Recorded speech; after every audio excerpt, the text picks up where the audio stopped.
Hello and welcome to mufcMPB YouTube. I'm Ash Meppers. This is your transfer news. I mean, I say transfer news. The transfer deadline's completely over now. So what we've got is Manchester United news. We've got Glazers news coming up. We've got international. What's been going on with the internationals? Potential lineups. Unfortunately, some rather negative news, but it's all part and parcel of being a Manchester United fan, day in, day out. All a bunch of madness. So having said that, if you would like, you could smash the follow button, the like button, subscribe, whatever, any of those would be much appreciated and very, very grateful. So let's get into the first bit of Manchester United news today. The Glazers not selling. I mean, Glazers out there, love that. I was there myself at the sit-in, the protest, sitting there for, I think it was 60 minutes I was there for. It was a good occasion. Lots of fans singing, chanting, getting loud. How's it going, Kieran? Nice to see you, mate. It's KPC in the chat. How's it going? Hope you're doing all right. Yeah, well, as you would have heard over on Sunday, we had the breaking news from the Mail on Sunday, alluding to the fact that the Glazers wouldn't be selling now. You know, they're going to wait until 2025 to sell the club, which, you know, set a lot of Manchester United fans kind of in a bit of a state of depression, knowing that what we'd seen over the past 10, 12, 13 years with the Glazers in charge and the way they've been running the club, it's been tough. Hey, Oliver, I asked, does the first sub get free lifetime membership? I'm not too sure about that one, mate, but I appreciate you being here. In fact, there was a question I wanted to ask about the Glazers. Can you imagine the Glazers actually selling, and if so, when would you imagine that to be? Within the next 12 months, next 3 years, or potentially never? Because you're looking at it, and you hear according to the sources, according to Ben Jacobs, he's alluded to the fact that Manchester United share prices fell £550 million over the past couple of days because they announced that they weren't going to sell. That puts us in kind of a sticky situation where we're stuck with them. And I think that's what the share price and the shareholders are letting people know, is that they're not happy with it. Yeah, this big, massive sell-off of shares, which resulted in the 550 million just wiped off the value of the club.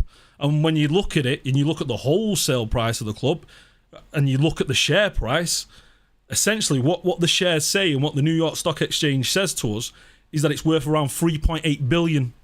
Now, 3.8 billion, that's way, way less than the touted 5.2, 5.8, which have been alleged to have been bid by the Rain Group and Sheikh Jazim. Why the Glazers aren't accepting that, I have no idea. I mean, I say I have no idea. When you look at it and you investigate and you think, right, well, where do they see the value? They've got to reinvest in the stadium. They've got to reinvest in the squad. Where are they getting that money from? I honestly don't know where. That leads me to believe that we are going to be selling the club at some point. Now,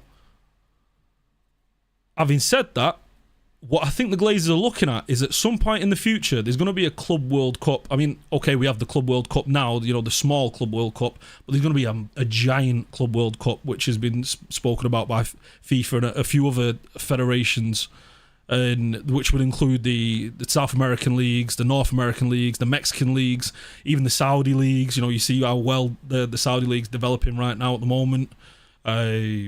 China could get involved, and essentially that could rival. And when you take a moment to actually think about it, that at some stage could go, I say some stage, it'll take 5, maybe 10, 15 years for it really to develop into something that's going to come back and compete with the Champions League. But the money and the money men are going to be there. The advertisers, the Coca-Colas, the MasterCards, the Visas, they're going to be wanting to invest big money, knowing that these games, the Manchester United versus Santos, the Barcelona versus Boca Juniors, the Manchester United versus River Plate games, these games are going to be massive, massive games. And maybe that's where the Glazers are looking and thinking, well, hold on a moment. We've got AI coming around the corner. We've got virtual reality with potentially selling virtual season tickets, which the Glazers will be looking into. We've seen that with what's it called, the NFTs and all the collectibles and stuff. So the Glazers are imagining that this club's easily worth 7-8 billion, but that's not what the stock exchange says. The stock exchange says 3.8 billion. I mean, what would be a reasonable price for Manchester United to sell at? I think 6 billion, even 5.5, walk away. But again, the Glazers are looking at it potentially as a long term, like they have done already, just as an ATM machine where they've not had to put a single penny into the club, and meanwhile been just reaping the rewards. They've taken something like 2 billion out of the club. And anyway, before I carry on, get frustrated, let's see what you boys have got to say in the chat. First time here, but always read your news. When do you expect the news on Takeover? Thank you. Well, as we're just alluding to there, at the moment, the Glazers... Let's put it this way. I was thinking about it today, and I was thinking, how do the Glazers go about selling the club? And how did they go about selling the club?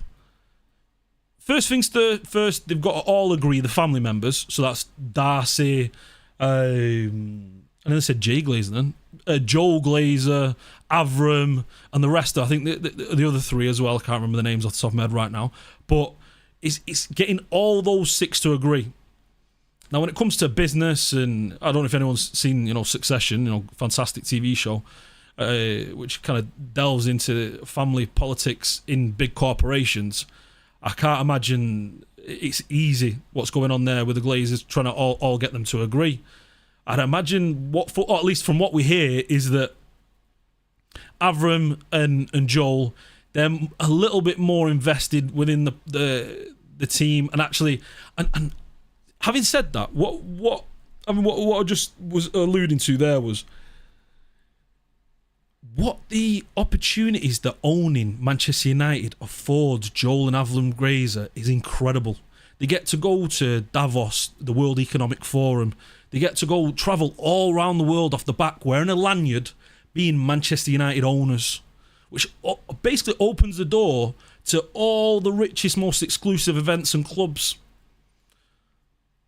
I don't think that's spoken about anywhere near enough. And having said that, okay, you might say, well, how are we aware of that? How do we know? Well, we've seen Joel and Avram at Davos, at the World Economic Forums, at these big illustrious events where it's all the essentially all the richest of the rich getting together and kind of throwing ideas at each other. So that opens the door, and Manchester United opens the door for the Glazers to be able to go to these events. Now, they take away Manchester United from their name tag, their name badge, their lanyard that they'll be wearing at all these events. Then who are the Glazers anymore? So from a business standpoint, I believe that's one of the big things they'd love to have in the back pocket, is knowing that they are just Manchester United owners, which just goes to show how scummy they think, so... Let's see what you boys get. Stick to tweeting unreliable sources. Oh, well, I don't even know what to say about that, mate. I hope you have a nice day and that, but it doesn't sound like it. It was unnecessary, weren't it? Be more like Sullivan, make some savvy signings. Anyway, don't they want 10 billion? Mash, I've heard that they want 10 billion, yeah, which is ludicrous, to be honest. I can't believe it. 10 billion... The share price of the New York Stock Exchange and the share price dictates the value of the club. Right now, shareholders, the share price says the club is valued at $3.8 billion. $8 billion works out to what? £3.1 billion? So where they get the idea of 10 billion from, they're projecting into the future as to where they're going to be and the idea of, what the value is in the future. But who knows what's going to happen with football. And right now, they can walk away, cash in hand, 5 billion. We've got Sheikh Jazim and Sir Jim Ratcliffe, both offered way above market value. And when you look at it, I think that wouldn't be a bad thing for them to do, to walk away. 10 take care, Matt. Let's see you soon. If the Club World Cup really changed their format and it became attractive, maybe Qatar will invest more in their leagues like Saudi did, then that 10 billion valuation is ridiculous. Urgy, I agree. It's very dangerous what the Glazers are doing right now. I say very dangerous. Manchester United is always going to be worth mega money. You know, there's never going to be a point where they're not worth 3 and 4, 5 billion. So, and you look at it from their perspective, they're able to drag out 25 million almost every single year from the club. So, is it such a big deal to be getting in the 5 billion in your pocket there, and then there's no potential for increase in value? The Glazers can own this club for the next 10, 15 years, and it's not going to be worth any less money unless things go completely wrong on the footballing side of things, which they've not been great the past 10 years. Let's be honest. But you've seen where we have struggled. We have had the years off. Them go in and invest big money to try and get back into the Champions League. But now with the 5 places, which I'm not sure if you're aware, but this year it'll be 5 places in the Champions League for clubs. They're probably looking at it like, well, we've kind of got a safety net there where we still get the Champions League money. We've obviously got the Premier League money, the broadcasting, the match day revenue. Manchester United fans will always go to the stadium. You know, that's always been the case. You go back to the 70s, playing in Division 2, some of the best average attendances in English football. So it's a tough one. It's really tough.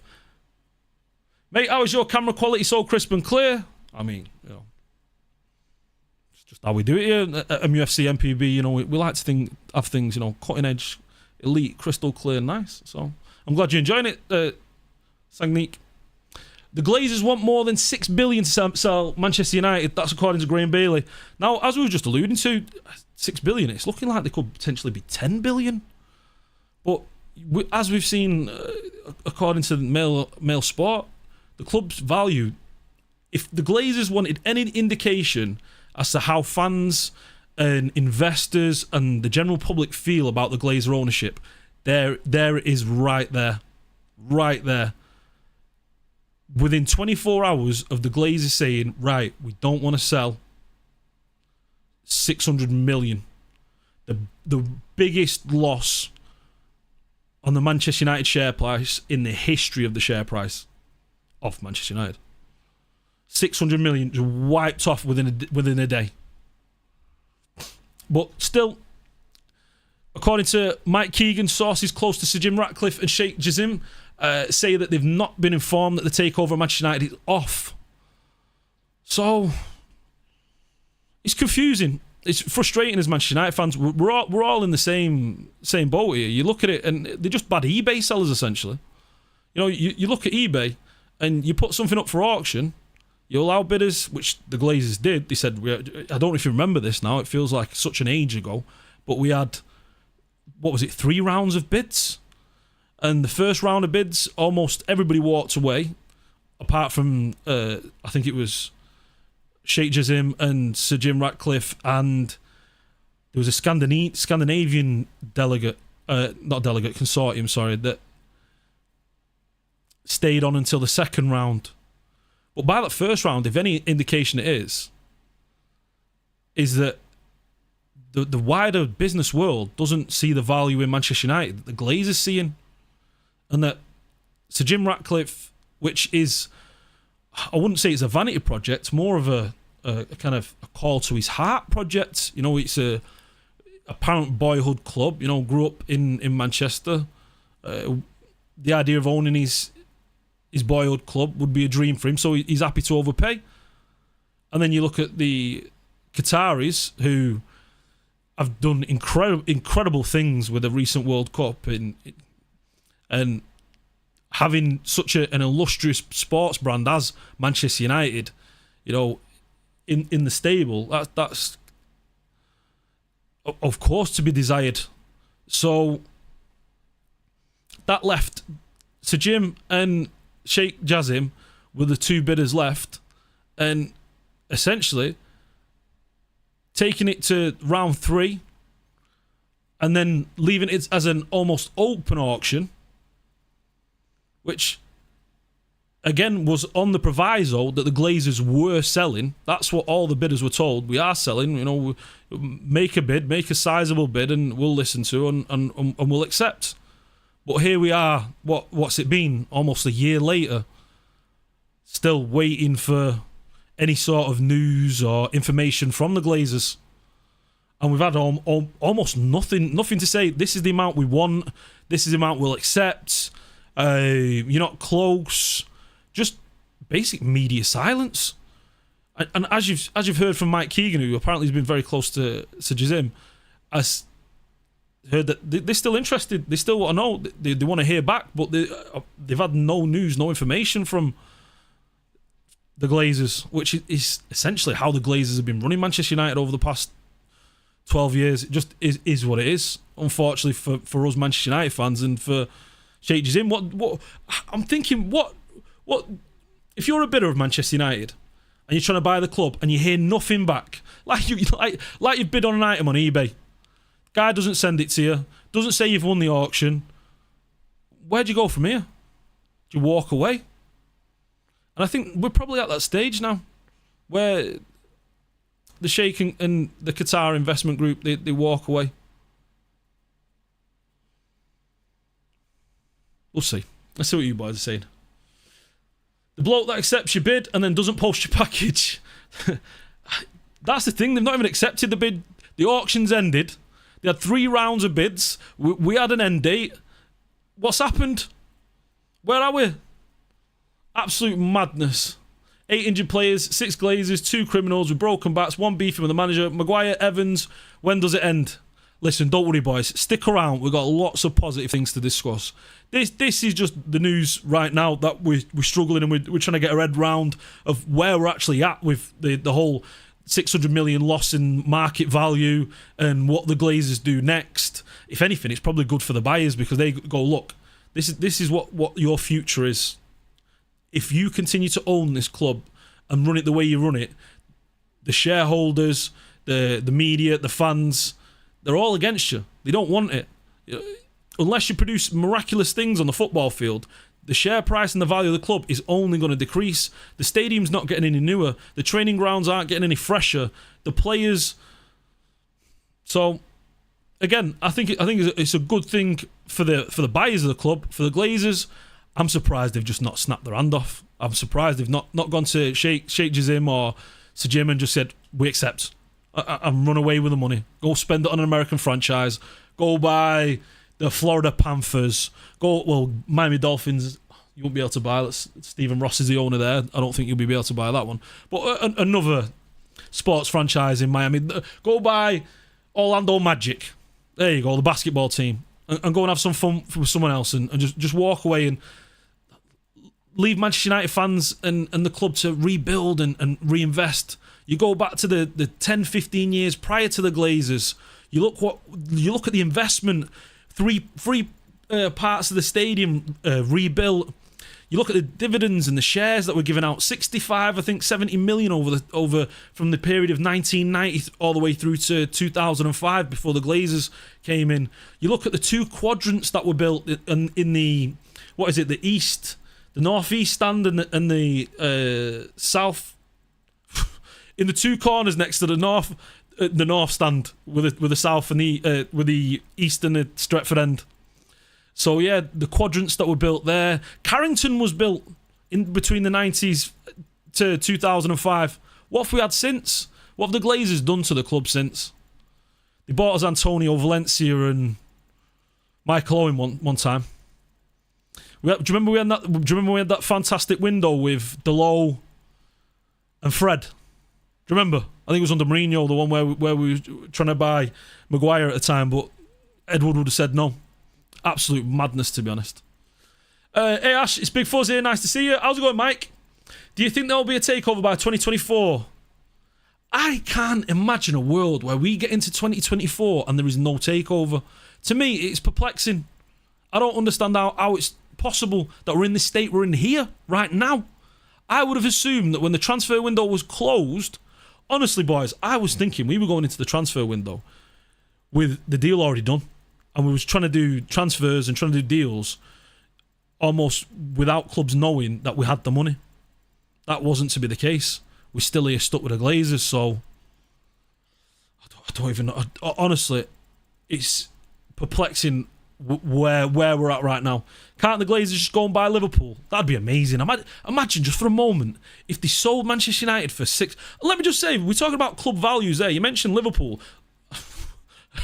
Newcastle, what a segue. Newcastle, how much were they bought for? 350 million. So that's to suggest that Manchester United are worth what? Or at least what the Glazers want from them. They're worth 30 times what Newcastle are worth. 30 times. Now, as a fan, yeah, I agree with that. We are 30 times worth what Newcastle are. But when you look at it on the footballing side of things, the stadium, the investments to be made, the quality on the pitch, are they really worth 30 times what Manchester United are worth? And so you look and you think to yourself, how are the Glazers not accepting these bids? It's perplexing, it really is. So here we are, and again, Sheikh Jassim and Sir Jim Ratcliffe have not been informed that Manchester United is no longer available, so they essentially not been told anything. They've not been told anything. That's according to Lawton Times. If they just put football people like Ralph Rangnick instead of bankers or former Adidas marketing staff, this club wouldn't be in this current state. I think that's been a big problem for years. I mean, there was no kind of CV, no kind of resume that indicated that Ed Woodward or even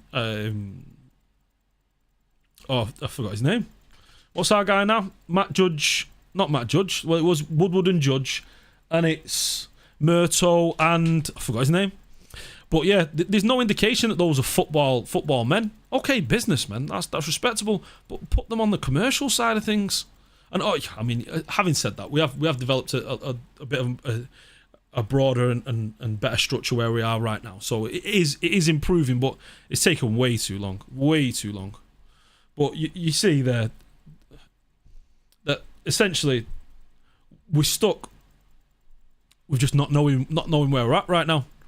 You see the Qatar investment group, and you see Sir Jim Ratcliffe. They're still interested. They're sat there essentially just waiting for the bids to be accepted. They know that they've put in good bids. They know they've put in great bids, to be honest. And they're just looking and seeing, right, when are the Glazers going to accept the bid?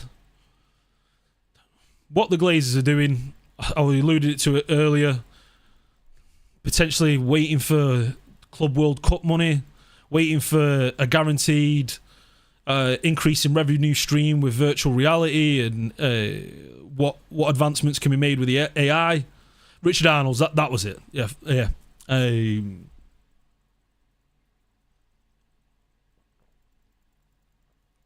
Both director of football, Liverpool's director of football, Michael Edwards, and Julian Ward are still out of a job. Any competent club would have got them. Why are they out of a job though? That's what you got to first ask. So essentially, to run down and what we've just been saying there with the Glazers, we've seen a massive hit from the Mail on Sunday piece saying that the Glazers aren't looking to sell. We've seen the club take its record loss, a loss of almost 600 million on the stock market, valued now at around about 3.8 billion according to the stock price and the stock value. What's next for Manchester United? What's next for the Glazers? What's next for Sheikh Jassim and Sir Jim Ratcliffe? Sir Jim Ratcliffe's, I mean, Nice fans would like to get rid of him, so instantly looking there is very worrying. Could this be stock manipulation? I've thought about that, Grant, and thank you very much for the comment. Yeah, stock manipulation. What? About 3-4 months ago, I didn't believe for a moment the Glazers were selling. I looked at it as almost a way to, like you've alluded to there, is stock manipulation, get the value of the club higher so that then the Glazers could go and use the value and the price of Manchester United as a guarantor to investments that they could make on their American properties and the American businesses that they run and they own, the malls and the Tampa Bay Buccaneers, although we've not seen any evidence of that as yet. But essentially, when Manchester United are are worth more money. Just like your house price. If your house price is worth 300,000, then it's much easier to go get a mortgage for 100,000. If your house price is worth 150,000 and getting a £100,000 mortgage, it's going to come with some big fees. Or say if you own 3 or 4 properties, you can essentially leverage all that property, all that collateral, in being able to get more investment for other businesses and other properties.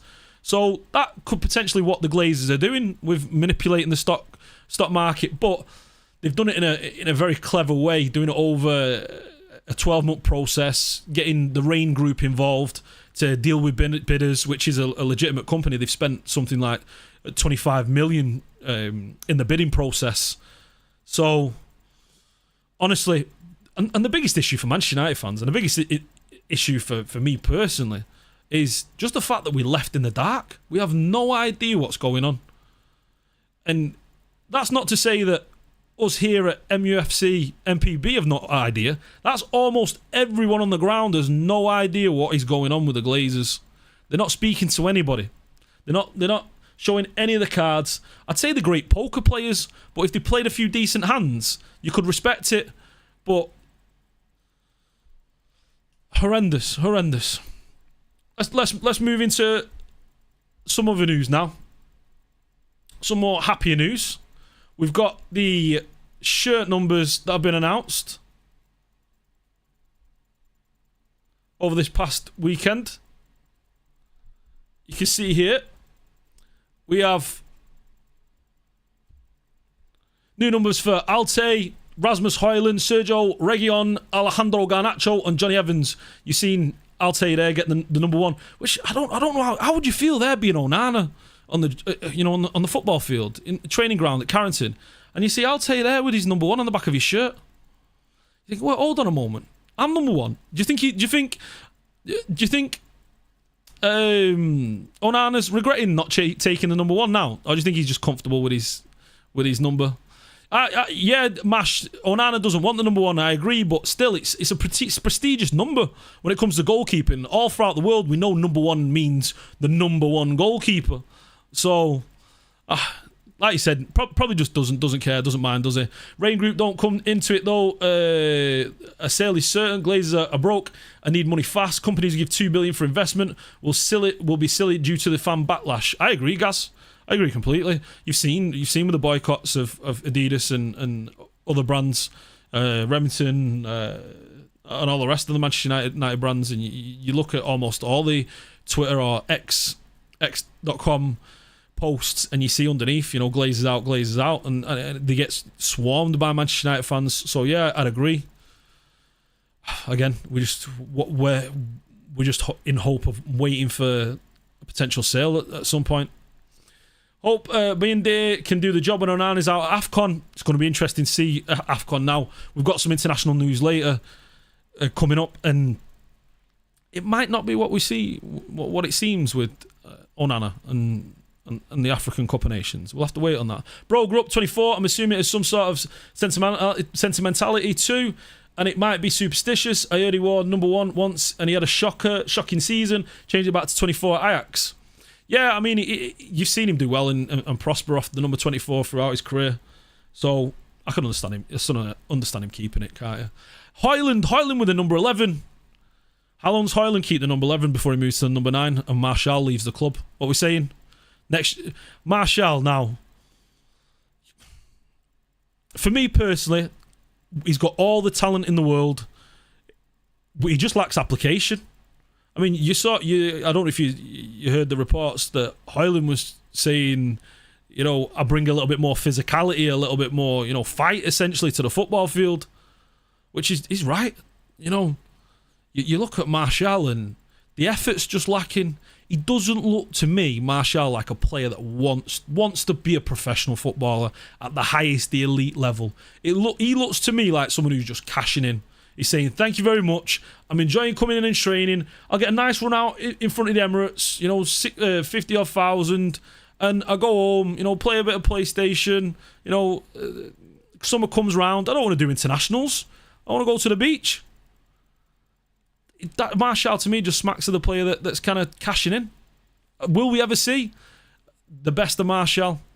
I'd personally be looking to sell him to Saudi.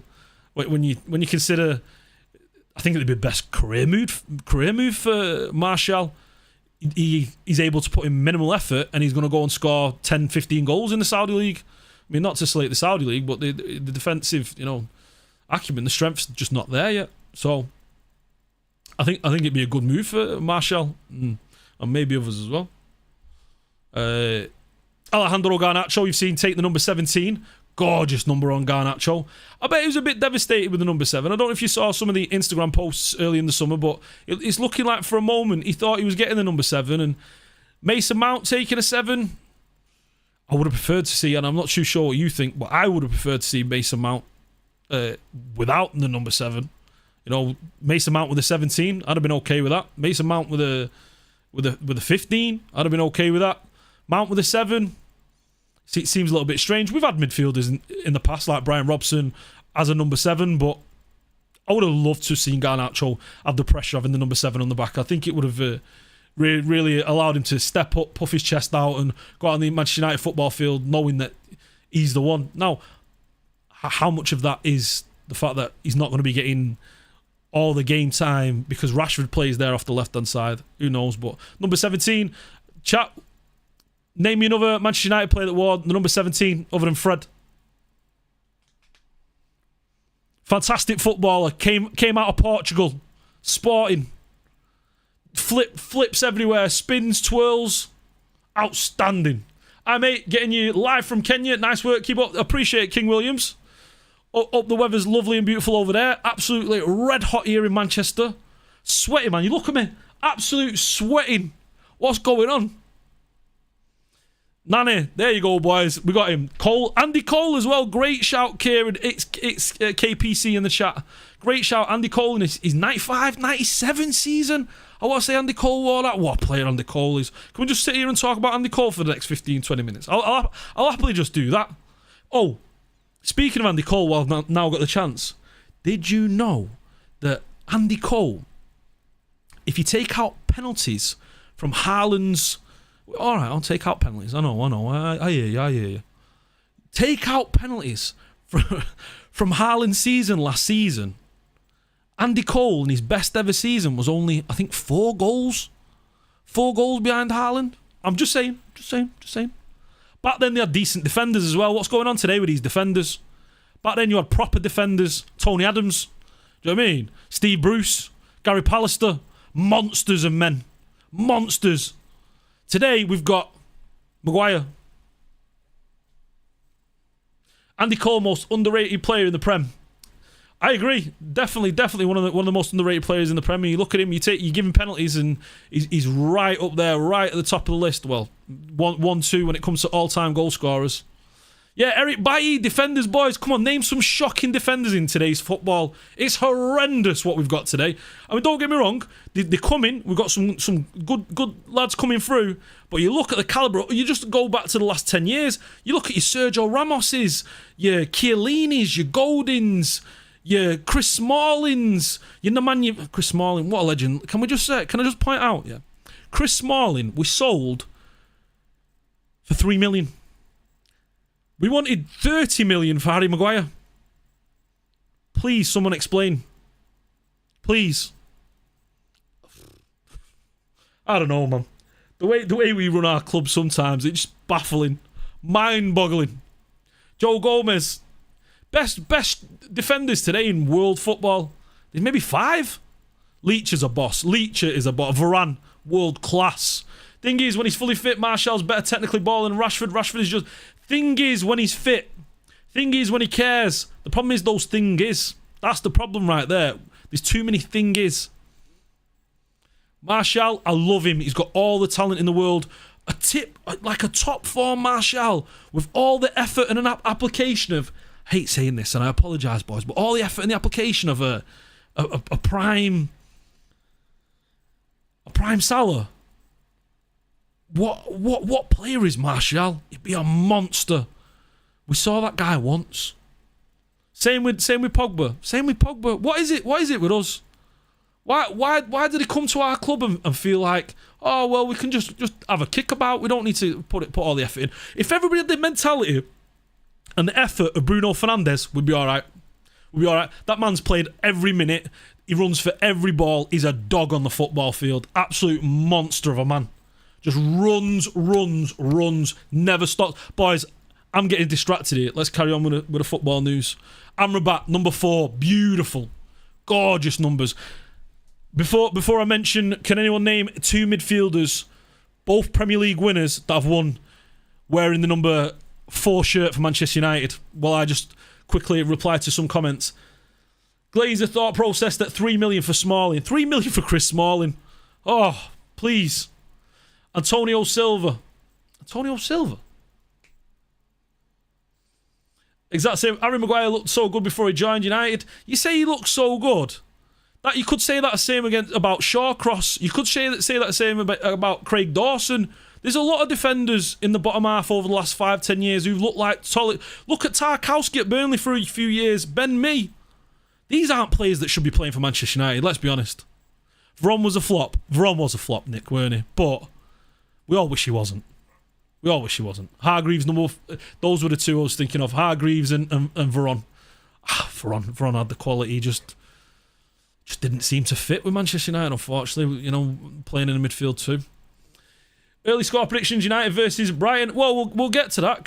Calm down, SQ, mate. You know, we've got a couple of weeks yet. We've got to get through these internationals first. There's going to be plenty of streams. I'd make sure, boys, that you... What have I just pressed here? Make sure you like and you subscribe to the YouTube channel, mufcMPB. You go on X as well. You go follow on at mufcMPB and at mufcMPB. It'd be very appreciated. Also this week, you'll be able to find out the schedule that was posted yesterday. Every day we'll be coming up with live content. I'll be on a Wednesday, a Saturday, and a Monday. Anton will be on a Thursday, a Friday, and a Sunday. And we've got a nil on a Tuesday. Exclusive TalkSport presenter there for you boys. Beautiful. Veron had a knee problem. Veron did have a bit of a knee problem. Wasn't helped. Was it? Hey boys! Whoa boys! What's going on here? Will Trafford's dying. Oh, it's just like the Glazer ownership. What's going on? Will Trafford's dying. Stadium's falling apart. Oh, it's too close to reality. Just can't be having it. Horrendous. Speaking of number 4s with Amrabat, you've seen this week we've got our man. It took long enough. I mean, look at him in there, gorgeous. Look at him. He's ready there to step out to the field next to Casemiro. I mean, we all know Casemiro, Amrabat, Bruno Fernandes. That's our midfield 3, right? Casemiro is kind of like the dog, you know, picking up the balls. I mean, it depends how Ten Hag's going to play. I assume because the way Amrabat plays, he's a very press aggressive midfielder. He loves to get into the final third and kind of disrupt possession there. So he's going to be fantastic for doing that for us. Bald meets bald. Bald meets bald indeed. Do we really need to buy Mount? I think Mount's for squad quality, yeah, of course, and Mount's very versatile.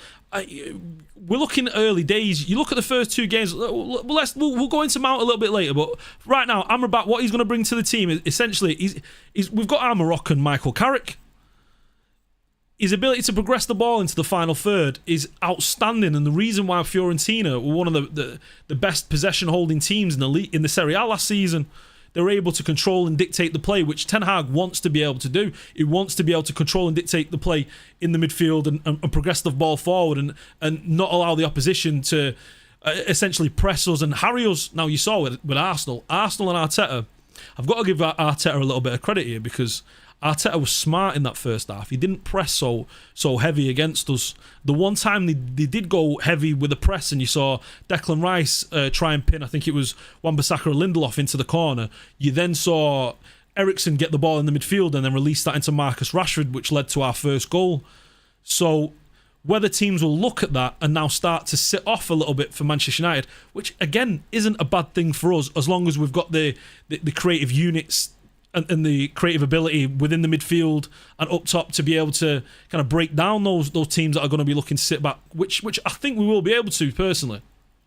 Loving the stream. What days he streams? Hey, thank you very much, WY. I'm going to be streaming on Wednesday, Saturday, and Monday. That's where I'll be here, and the rest of the boys will be filling in the rest of the days. But every day of the week now, you'll see us from 7 p.m. mufcMPB YouTube. Boys, make sure you subscribe so you're here all the time and join this start. Boys, this is just the start. This right now, it might be a little bit rough around the edges, a little bit shaky. You know, we're just kind of getting into the swing of things. Just the start, boys. You wait. You're in at the ground now. You're in at the ground. You're here. Wait for year 1, year 2, year 3. Manchester United aren't going anywhere. Neither are we at mufcMPB. You've seen the moves we've been making on Twitter. You'll start seeing the moves we're making on YouTube as well. Keep an eye out for us, boys. See what you got to say. Did we really buy? I feel he will put Mount or Bruno on the wing. You know what? We'll talk about that a little bit later, Sagnik. I've got some ideas with that. Next to Casemiro, yeah, of course, he's going to play on the left-hand side. You're talking about Amrabat. Amrabat will definitely play on the left-hand side, just staggered in front of Casemiro. His interview was amazing, loving the passion. Clearly, he wanted this move for a long time. He wanted this move. He turned down lots of teams to take on this this challenge at Manchester United, and nothing but the utmost respect for him. He knows what Erik ten Hag brought to his game. When you consider he played Amrabat played under Erik ten Hag for 2 seasons, from 2015 to I think it was to 2017. We had something like 50, 56, 57 starts. A couple of goals as well. It was a linchpin in Utrecht's midfield and their push on up the table, having some of the best finishing in Utrecht history in the Eredivisie. So Amrabat's a man that is excited to reconcile, not reconcile, but reconnect this relationship with Erik ten Hag at a much higher level. And us United fans, we're super excited. I'm super excited. I can't wait to be at Old Trafford watching the Brighton game, and I assume he's going to start. I hope he's going to start, and I'll be there. You see them both. Look at them. Look like they've been together forever. Loving the stream. Read that one. Amrabat is perfect midfield to help centre backs in the build up, which won't lead us to being exposed. Exactly, Ronnie. See, you know what you're talking about, Ronnie. That's having his body. Well, this is the thing about Amrabat. He's multifaceted, so he can take the ball with his back to goal, or he can take the ball side on. Which essentially, what that allows you to do is that allows you to position yourself in a way that opens the football field in front of you. Now, if you've got the back to goal, and you've got someone pressing on you, he can shield the ball and then give it back to the full-backs or the centre-backs. But also, on the half-turn, he's able to open his body up and feed in either Bruno or feed the wide players. So Amrabat's he's got it all, and I'm very excited. He's a midfielder that you see in possession. He controls the ball. The wife's just come in here. I don't know. She's fixing me an ice box. You see me sweating here, boys. It's hot. It's hot. Thank you very much. Just need Højlund. He looks like a monster ready to unleash. Indeed, give us more security when we go away from home. That too. That ability to hold and control possession. I mean, we've yet to see it from Mason Mount. It's 2 games in, really, that we've seen from Mason. And when you look that he picked up a hamstring injury, what that says to me, if you're not aware and keep up with football injuries, hamstrings don't instantly happen. It just doesn't just boom, it happens. That happens because there's been an overload on the muscles, an overload on that muscle and other muscles which cause the hamstring to tighten. So what that says to me is that Ten Hag's training regime has run him into the ground essentially, which that's what you want, because then players can build up the fitness and build up the just the conditioning to be able to play in a Ten Hag system. So him pulling his hamstring, he probably would have been feeling it in the first couple of games. And with him feeling it, we probably haven't seen the 100% of Mason Mount, a fully fit Mason Mount. when he gets back from his fully rested hamstring injury, which I don't think he tore his hamstring. I think it's just precautionary in the injury. That when he gets back and he gets his conditioning back, we'll see a whole different player. I'm really excited to see Mason Mount, but we'll talk about him in a different position rather than centre midfield position, which he was played next to Bruno, and we saw quite a few gaps. But that was played because we wanted to try and press high up the field and add lots of energy and legs with Mason Mount and Bruno, but which then left, as we saw in the Wolves game, Casemiro exposed, pretty much one man with 15 players running at him. So why are they saying he got... I'm not sure what you're saying there. Amrabat and Ten Hag have the same agent, which helped to smooth the transfer. I think from the... Oh, needed this. Whoa. Excuse me. Stream technical difficulties. Yeah. Thank you very much. Whew. Boys. Whew. What temperature is it where you are right now? Let us know. Let's give us a bit of a temperature update.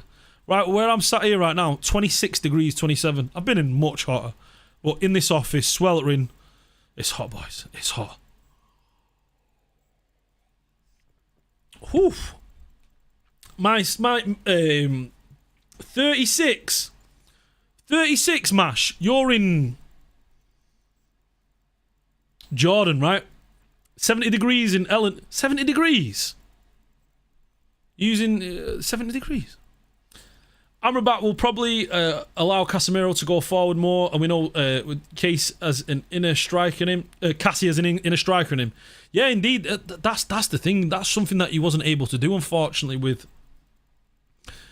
Mason Mount and Bruno. It is kind of make them gut-busting runs into the box and into the final third, and then scoring those 18, 25-yard screamers. So yeah, Amrabat, that will allow Casemiro to do that, depending on what Ten Hag wants for the system. But yeah, I'm excited to see how it goes.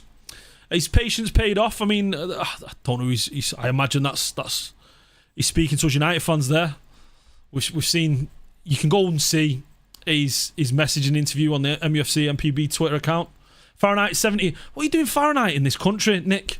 What's going on? It's not 70 over here, Fahrenheit. That's why I wasn't going to say it's 70. You know why, Nick? Because he said 70. He's in Leeds. 70 is what? About 12 degrees? Just as a rough guess. Never 12 degrees in Leeds. In Leeds right now, it's at least 20. At least. 28 degrees in London. Hot, boys. Where was this weather 3 weeks ago, 6 weeks ago, when my kids are playing out and I'm trying to have fun in the pouring down rain? Horrendous. Look at these boys, working up a sweat, making me sweat here. Look at them. Gorgeous fellas. Region and Amrabat here at the club now in Carrington. Taking use of the updated and renovated pools after Cristiano Ronaldo kind of embarrassed the Glazers into updating the pool section at Carrington. Gladly, that's what we needed, really, didn't we? Well, I mean, to be honest, it's one of those things where why should we rely on someone like Cristiano Ronaldo? Don't get me wrong, it is Cristiano Ronaldo, but why should we rely on players to have to come out to say, look, the facilities aren't up to standard? Ridiculous. We should have consultants in constantly consultants in checking the club, checking to make sure the pools, the saunas, the jacuzzis, the weight rooms, everything is up to the top tier standards.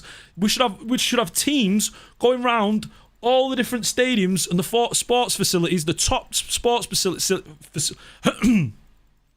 the top sports facilities all around the world, in the United States, across Europe, South America, Asia, or Africa, all around the world, trying to understand and learn the very best, the very, very best conditions that allows players to thrive. That's what Manchester United used to be. Best in class. Glazers. 550 million, 600 million knocked off the stock value.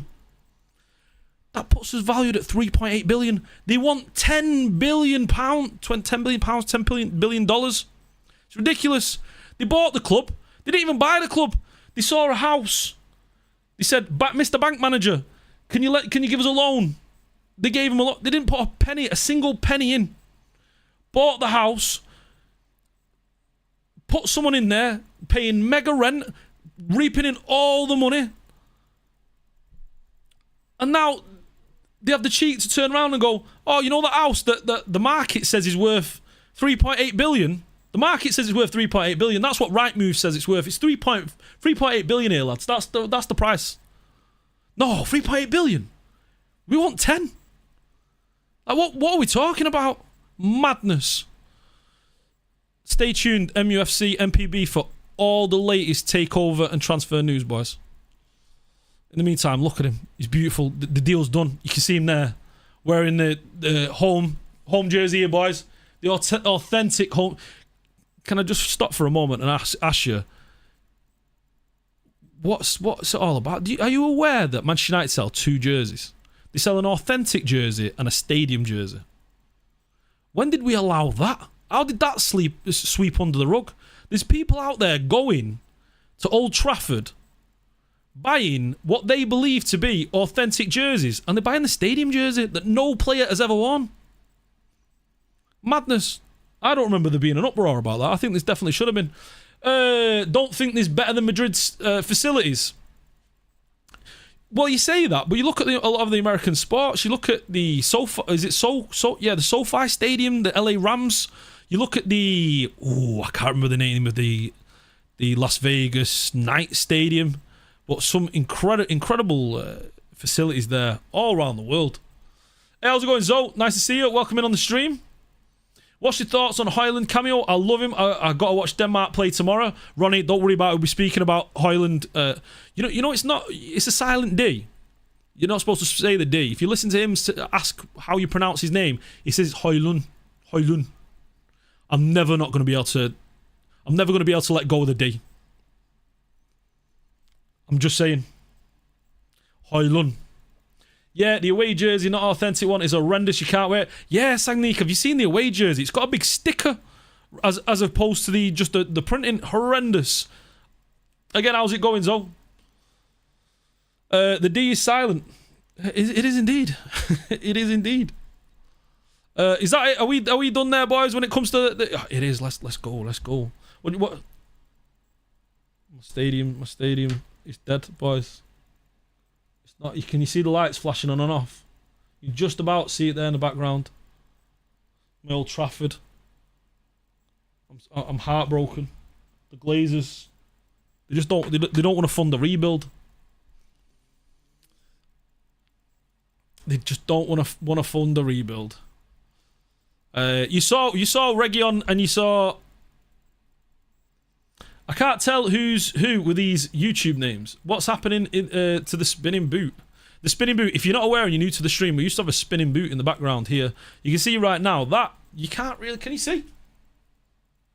That is the Holy Trinity, Best Law and Charlton. It's an exclusive little Lego piece that I got with the Old Trafford Stadium. Yeah, you can't see. I was trying to get the autofocus in there, but there we are.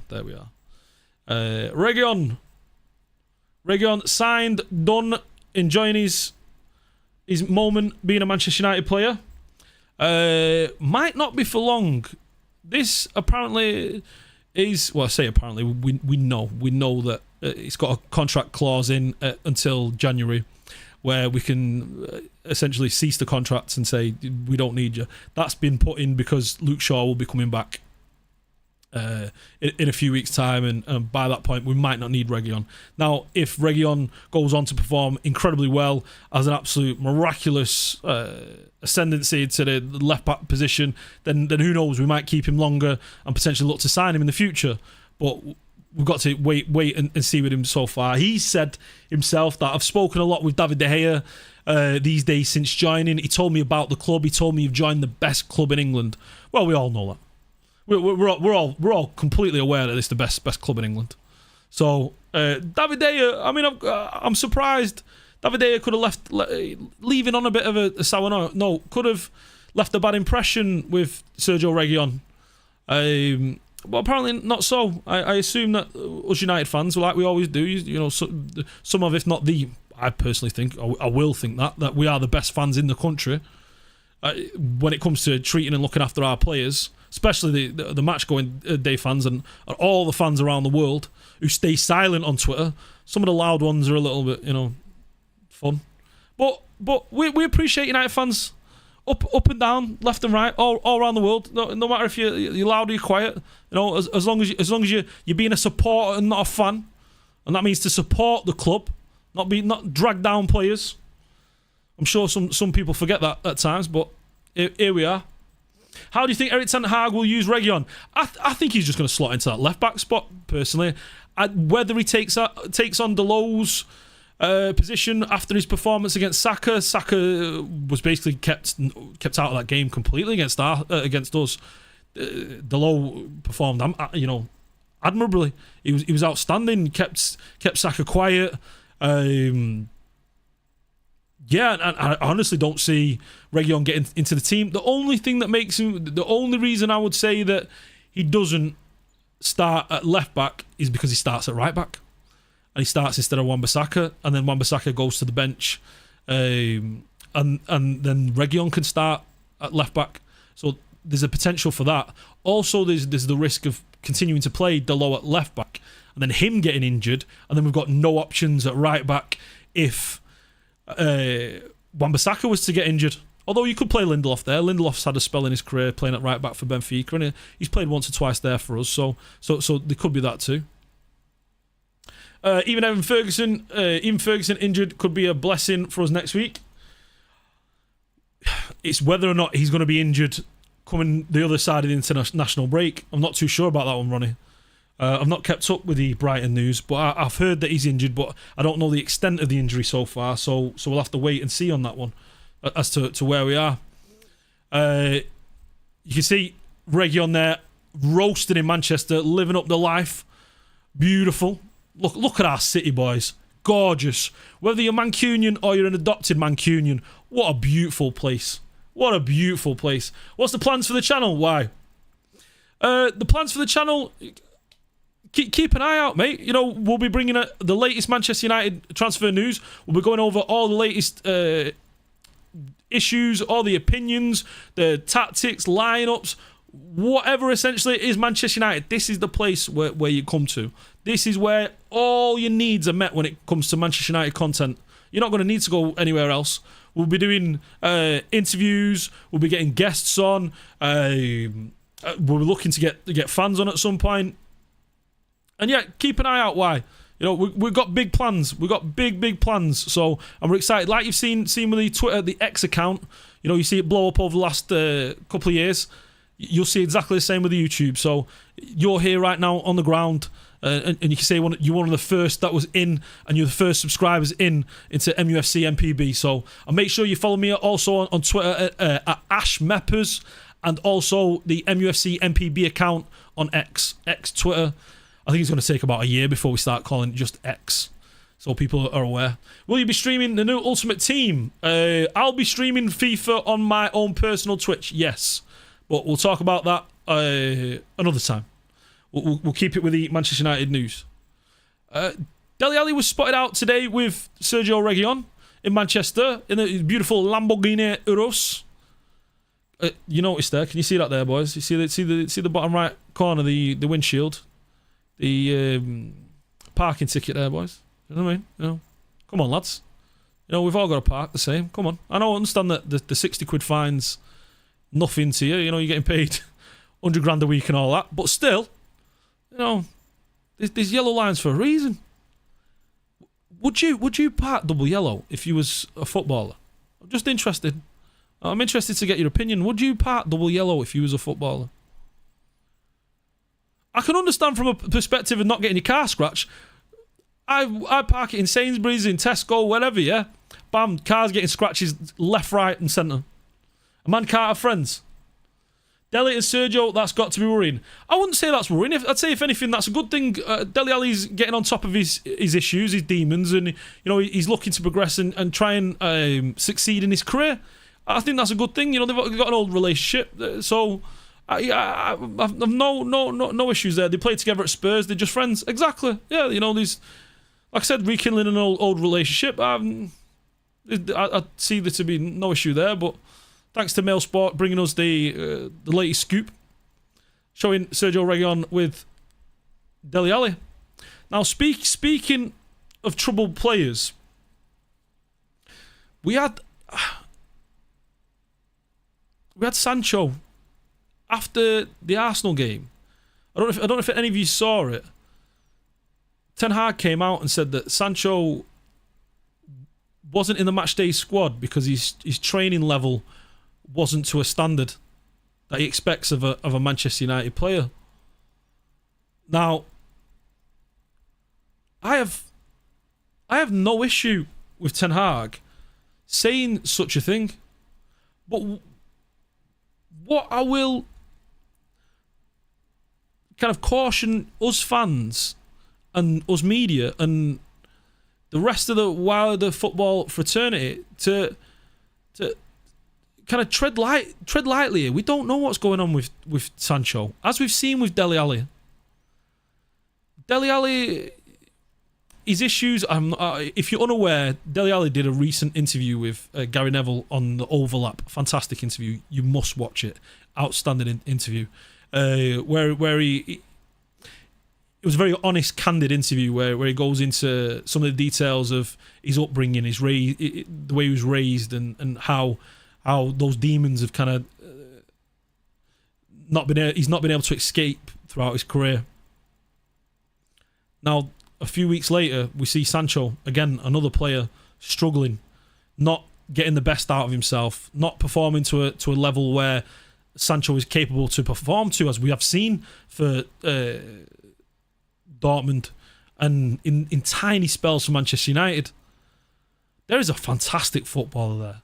There is an incredible footballer. If you ever saw Sancho at his peak at Dortmund, playing in the Champions League, playing in the Bundesliga, against the top teams, against the Bayern Munich, putting in outstanding performances, linking up with Haaland, being one of the reasons why Haaland got such great numbers for Dortmund. There is an incredible footballer in there. The issue we have right now is application. Why isn't he applying himself? Why isn't he just running his socks off, essentially? What's stopping him from doing that? Is it the money? Is it him feeling he's already made it? Which those are the easy things to say. But even so, you look at his peers have all made it. His friendship groups, they've all made it. They're all the same. So then how does he set himself above them? Because he's a competitor. You know, he's an athlete. He wants to be better than his peers. You know, that's generally the reason why a lot of players become players. They want to perform well. They want to be great footballers. They want to win things. So where's the motivation gone from him wanting to be the best that he can personally be? Where's that gone? What we should be doing as a club, and what we would be doing, is if the old Manchester United of the 90s, from the 90s all the way to 2005 under Sir Alex Ferguson. I know the ghost of Ferguson still looms, but what I'd imagine, I mean, Sir Alex himself was a great psychologist. But what we need to be doing is hiring and sending him to the very best sports psychologists, the very best. Now, whether the Glazers will fund that and will kind of look to spend $1 million, 1.5 million, I can't imagine therapists being worth much more than that over the course of 12 months. But in some cases, you do see that. You see that with the athletes in the United States, with the very, very best NFL athletes, the NBA. You see it with actors. You see it in business. The business world and the corporate world, at the very top, the Fortune 500 companies, you see they have the very best psychologists there to get the very best out of their athletes, so to speak. Why aren't we doing the same with Jadon Sancho? You could say that, we got sent to Holland for a couple of weeks, but what's going on there, really? We should be sending him to the US, get the very best in class, and trying to get the very best out of him.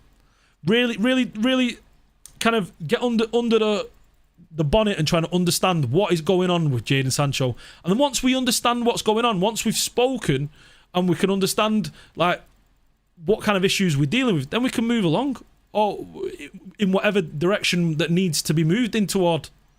We can move and look to continue keeping him at Manchester United, or we can shift him on. where he goes to, I imagine if he's not going to be performing at Manchester United, he's not going to be performing anywhere else. So for me, as a career move for Jadon, I think it'd be a great move for him personally, would be to go. And you've seen, according to Hurst Class, we are discussing whether to sell Jadon Sancho. You know, it's that situation of what do we do? Where do we go?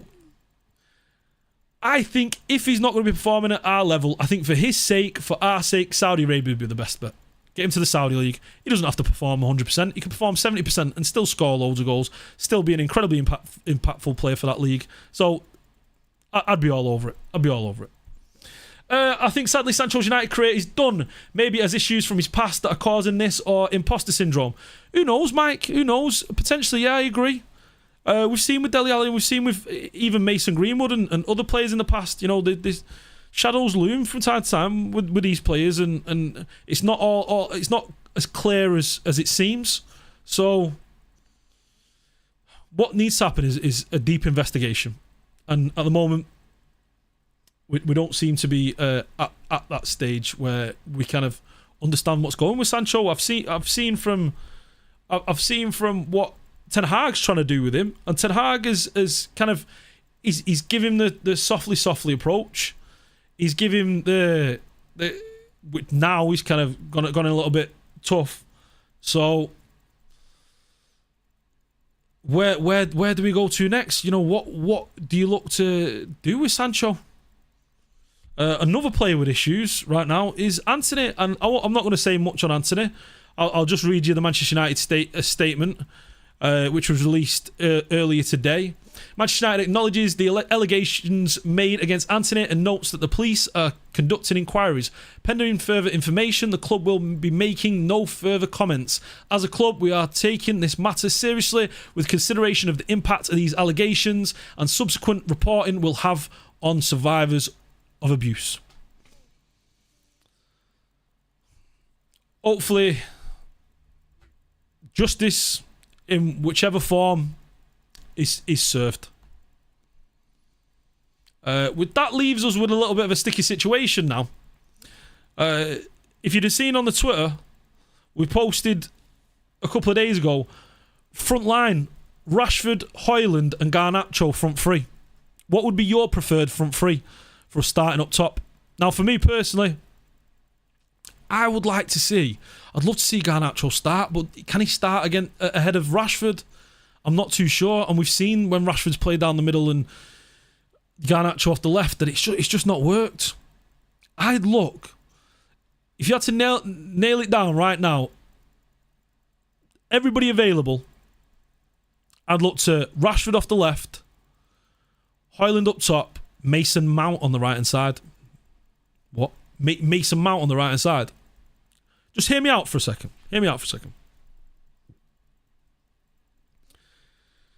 You got the defensive midfield, or at least, I wouldn't say defensive midfield, more the 6 and the 8, or the 2 6s, 2 8s, depending on how Ten Hag sets out his team with Casemiro and Amrabat.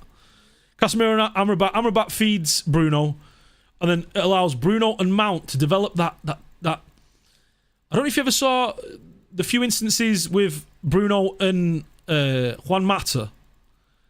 That passing, that beautiful like 1-2s, the give and goes in the final third. I've yet to see that with Antony. I've not seen Antony develop into a partnership with Bruno so far. What I've seen is Antony really just run at defenders, trying to cut inside. That we've all seen. You know, his play definitely needs developing. But with Mason Mount on the right side, he's played there for Chelsea. He's played off the right side, and he's spoken about his great relationship in the past with Reece James, and they developed a good relationship there.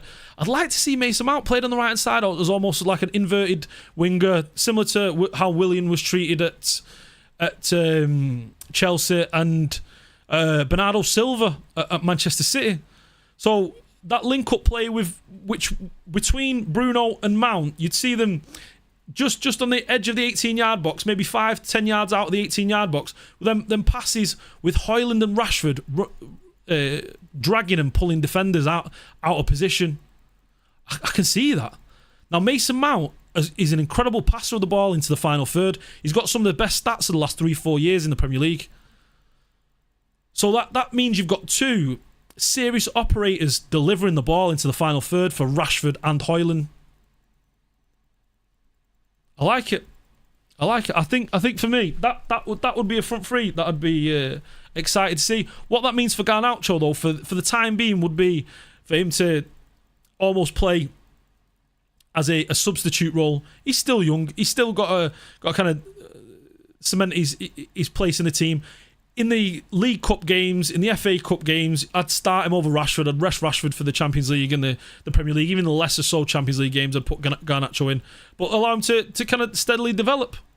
Thoughts on Pellistri? Pellistri, I like Pellistri, but he shows in sparks. Like these moments with Pellistri, and I feel the reason why Ten Hag doesn't play him, and he's not getting himself a spot in the side, is because he's not got the engine. You don't see him be able to kind of track back in the way that Anthony is able to track back, and I don't think he's got the positional awareness or intelligence defensively that Anthony has. I think that's the reason why he's not getting game time. He does seem to, if you've tried to pay attention to him on the ball, fantastic. There's no doubt in his quality. He looks like a serious operator. Off the ball, in defensive formations, sometimes he gets a little bit lost. Like, positionally wise, I'm not too sure he knows what he's doing in the defensive phase of the game. I think that's the reason why he's not playing, and especially with Ten Hag really wanting someone on that right hand side defensively, the way we stagger the play down toward the left hand side, it makes sense for him to have someone there like a Mason Mount, like an Anthony, who understands the defensive side of the game, defensive duties, and even when to press and go to close down players in the final third. So that to me, Anthony's improved defensively, helping it. 100% Spencer, 100%. I agree completely. You've seen even Delo. You've seen improvements at the start of last season until Delo got injured. Unfortunately, I think what was it, after the World Cup or just before the World Cup where Delo got injured, and then we saw a different Delo came back. But yeah, so that's where I think the issue is with Pellistri. How old is he now? 21, 22? He's got plenty of time to develop his game. You know, the wide players, we're quick to write off players at 23, 24 these days. There's plenty of top wide players don't really get into the career until they're 25, 26. Look at the likes of Robin and off the top of my head. Look, completely blank there. Horrendous. Wah, wah, wah. 21, 22 in December. 22 in December. William is the other one I was looking for. I think pre-World Cup, Delo is coming back. I hope so, Ronnie. He looked fantastic. You saw him against Saka at the weekend. Saka, he was kept quiet. He was kept quiet. You know, Arsenal fans won't appreciate me for saying, but yeah, he wasn't doing much. You've seen Garnacho, going back to Garnacho for a moment. We will be back together 11 and 17. Garnacho's pushing for that spot next to him. He's pushing for that spot. That's Højlund. And what a player Højlund looked at the weekend, by the way. Absolutely outstanding. I mean, his hold-up play. Within 5 minutes, you could already see what we've been missing out for years. Just the way he backed into Gabriel, and Gabriel's like panicking, trying to grab hold of him. His arms are waving at the referee, trying to get something out of Anthony Taylor and the linesman. Absolutely fantastic performance. See the sun setting here now, boys. Beautiful, beautiful. Hot weather. Hope you're enjoying yourself wherever you are, all around the world. Let's see what we've got up next for us. Up next, we'll be talking about... we've got options. Where we're going next, boys? What could have been? Reds international news, FIFA ratings, or the latest breakdown of the mufcMPB news. Still 4 little segments to go, boys. I will go for what could have been a quick one. Delo is actually pretty good at defending his near post. You know what? That's a great shout, Spencer. Something I forgot to mention. Yeah, he's near post in the first half. You saw him quite a few clearances when Arsenal were trying to deliver the ball with that extra man at the back post. unfortunately, toward the end of the game, he was too far away from his man and allowing Rice kind of like a free shot at the goal, and is what it is. Aaron Wan-Bissaka's FIFA rating defense 77. Ratings say the best for last. I think once Højlund gets a few goals in him, he will gain confidence. You say he gained confidence. He looked confident on the field against Arsenal at Emirates. You know, he looked like he came on and he wanted to get that winner. You know, dragging players around. And you saw, I don't know if you saw the footage of him being hauled to the ground by Gabriel, but how that wasn't a penalty. I mean, if that was the other way around and it was, say, it was Maguire hauling down Nketiah or Jesus, or we'd still be talking about, well, we wouldn't be talking about it, but the Twitter football accounts would be just rampant with protestations of how the Premier League's rigged. It's all bent and it's all in our favour. Absolute madness. Even Arsenal fans were saying they've never seen Gabriel bullied like that in those 20 odd minutes. It was fantastic, and when you consider he's 19 years old, he's still got to fill out into his body. He's still got to get his kind of man muscle. He's kind of his man tissue. Then there's exciting times ahead for us. The issue will be his goal scoring. We just need him to get a goal against Brighton, 1 or 2 goals against Brighton. Just get going. We don't want to get him to Brighton and no goals again at Brighton, and then we play Crystal Palace, no goals. We just want to get him on scoring. What are you looking for this season from Højlund? It's a good question. That what are you expecting from him? How many goals would you expect to see from him this season?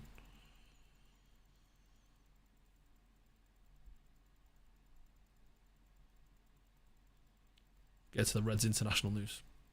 Anyway, guys, smash a like on the video and subscribe. Great to see the channel back. Yep, appreciate that, Spencer. Make sure, if you're still here or you're just tuning in, to smash a like, subscribe, all that good stuff, and that way you can be basically there for when you know, for the start and for the next couple of years, where we're going to be smashing Manchester United content over the next couple of years. We're going to have, you know, big names on the stream. We're gonna be doing some big things, and you're only gonna find out and know if you subscribe and if you're following the channel, and not just the channel, you're following at mufcMPB on Twitter, on X, and at ashmeppers. Goals of the season, all comps, 18 goals. 18 goals, Brooks. 18 goals, all comps. Yeah, I'd be happy with that. That'd be a respectable season. I think expecting any more would be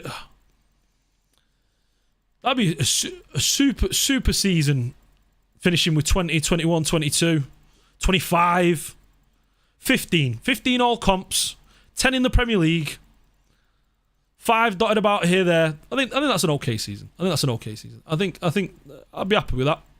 You know, getting used to a new league, new pressures, new conditioning regimes, you know, with the physicality of the Premier League, the Champions League, and just English football in general. I think I'd be happy with 15 to 20 would be nice. 20 goals across all competitions. I wouldn't say he has to get 20 goals. It'd be nice for him to get 20 goals, but I wouldn't say he has to get 20 goals.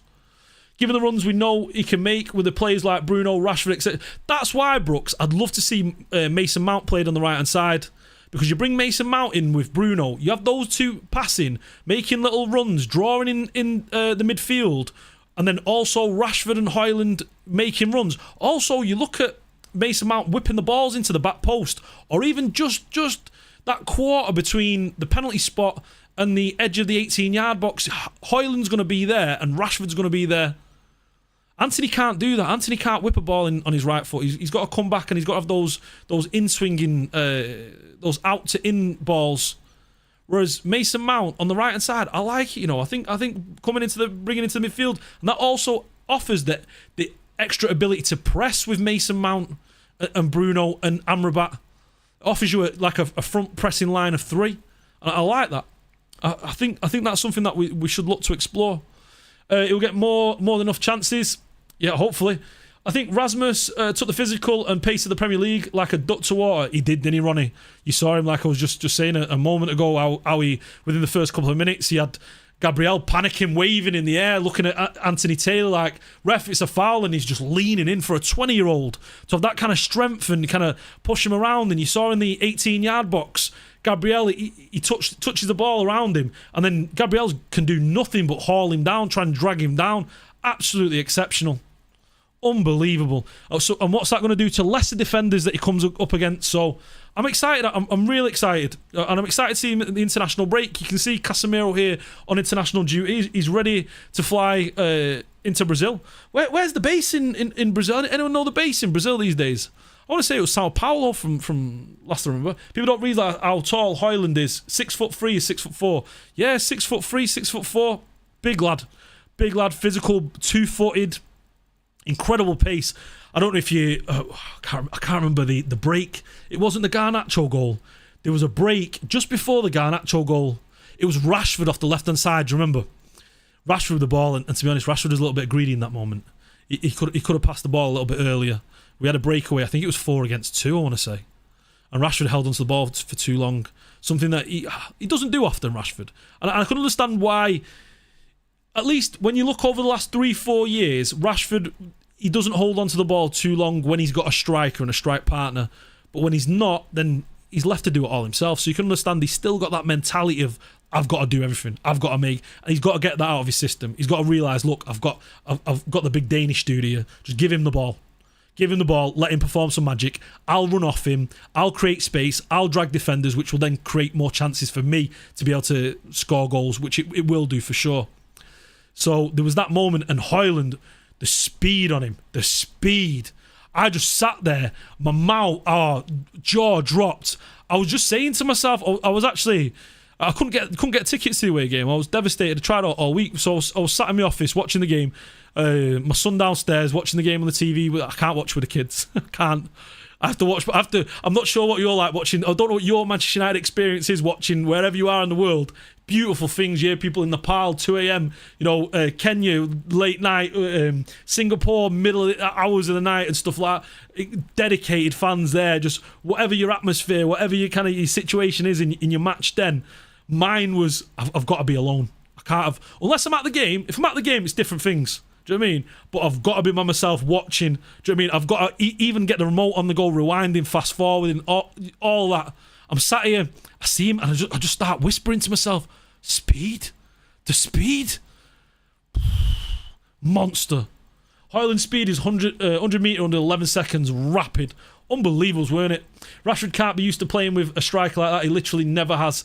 There'll be an adjustment period. Of course, Brooks. You say he's never played with a striker like that. He's played under next to a few strikers, hasn't he? He played with Ibra for a solid season half. Developed a nice bit of relationship there. Different profile of strikers though. Ibra not with a pace, but you give him the ball in the box and he's going to do madness with it. Even outside the box, really. But yeah, Martial,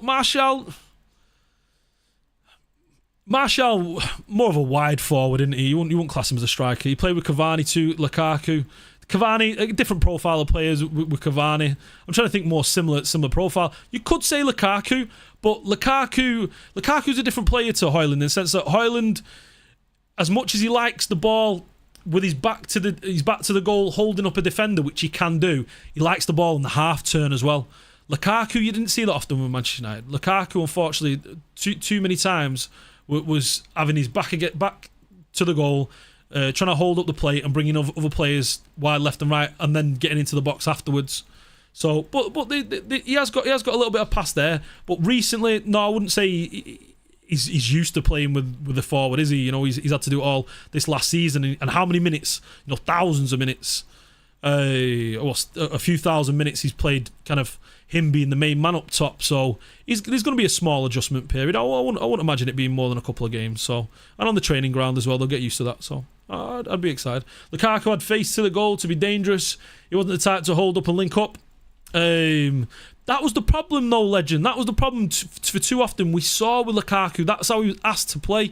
He was asked to hold up the ball, and we all would go in for him for his poor touch and how he wouldn't be able to kind of trap the ball and then play people in wide. Mainly because we didn't have the balls being fed over the top to him. And I still to this day think it was a shame with Lukaku. I thought it was an exceptional player, and I really felt like had he stayed with us, kind of kept up on top of his conditioning, we would have seen a much better Lukaku. You know, he's a goal scorer. It's just not worked. The thing is, you can really tell Erik ten Hag is trying to build with the signings. Hopefully, when everyone is back, you see United side able to blitz games. Oh, for sure, Brooks. I mean, people expect miracles in the first season. He's been here, what, 12 months? 12 months. He's had so much he's had to deal with on and off the field.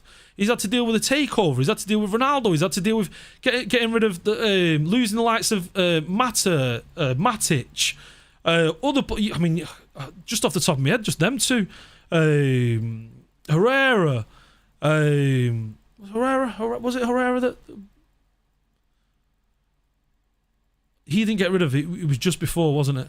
So yeah, but he's had issue after issue. You know, the Maguire issue with him in Greece and all that kind of stuff this season, and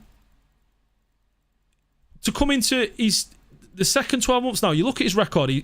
In the first, I think, 25 games, he's got a better win ratio than any Premier League manager in the league right now, and even Pep Guardiola. Up to 40 games, he had a better win ratio than any other manager bar Pep Guardiola. And you look at the players that he's requested to sign. He was asked to sign. He asked the Glazers to sign Kim Min-jae. That never happened. He has to get Amrabat in early. We all know we've wanted Amrabat from very early on in the window. We could have had him in early on in the season. You know, what did Amrabat cost us? 10 million. 10 million in loan fee. £8 million. You're telling me we couldn't have done that in June, July? So, absolute madness. Klopp had an awful team to start with. Yeah, Neil, Klopp had an awful team. You know what team Ten Hag had? The worst team in Premier League, the worst Manchester United team in Premier League history. That Klopp team had okay, it was bad. It wasn't the worst Liverpool team in Premier League history. Ten Hag came in and took over the worst performing Manchester United team in Premier League history. He got us third, he won us a League Cup, and all of a sudden people are saying Ten Hag out. Don't get me wrong, it's a small minority, very loud, and usually the smallest minority tend to be the largest majority, making some noise about getting Ten Hag out. It's madness. Absolute madness. We had an awful disjointed team, just names and no connection. Don't be fooled by prices, that's all in the hierarchy. Indeed. Barini is a baller. Klopp, Herrera left under Ollie. Yeah, I was adjusting as I was saying. Lukaku should have never left Inter once he got his fitness and form back. I agree, 20 legend, 100%. Barini Weghorst. I think we can all agree with that. Barini Weghorst. There you go. Barini Weghorst. That ends the debate right there. By the way, that Neil in the chat is a Liverpool fan, by the way, boys. Just to be warned. Finally, the worst United team in Premier League history. Arteta had at least 4 years to build something. Klopp didn't start winning things till around the same time. Klopp didn't win till about the third or fourth year, I want to say. Third year.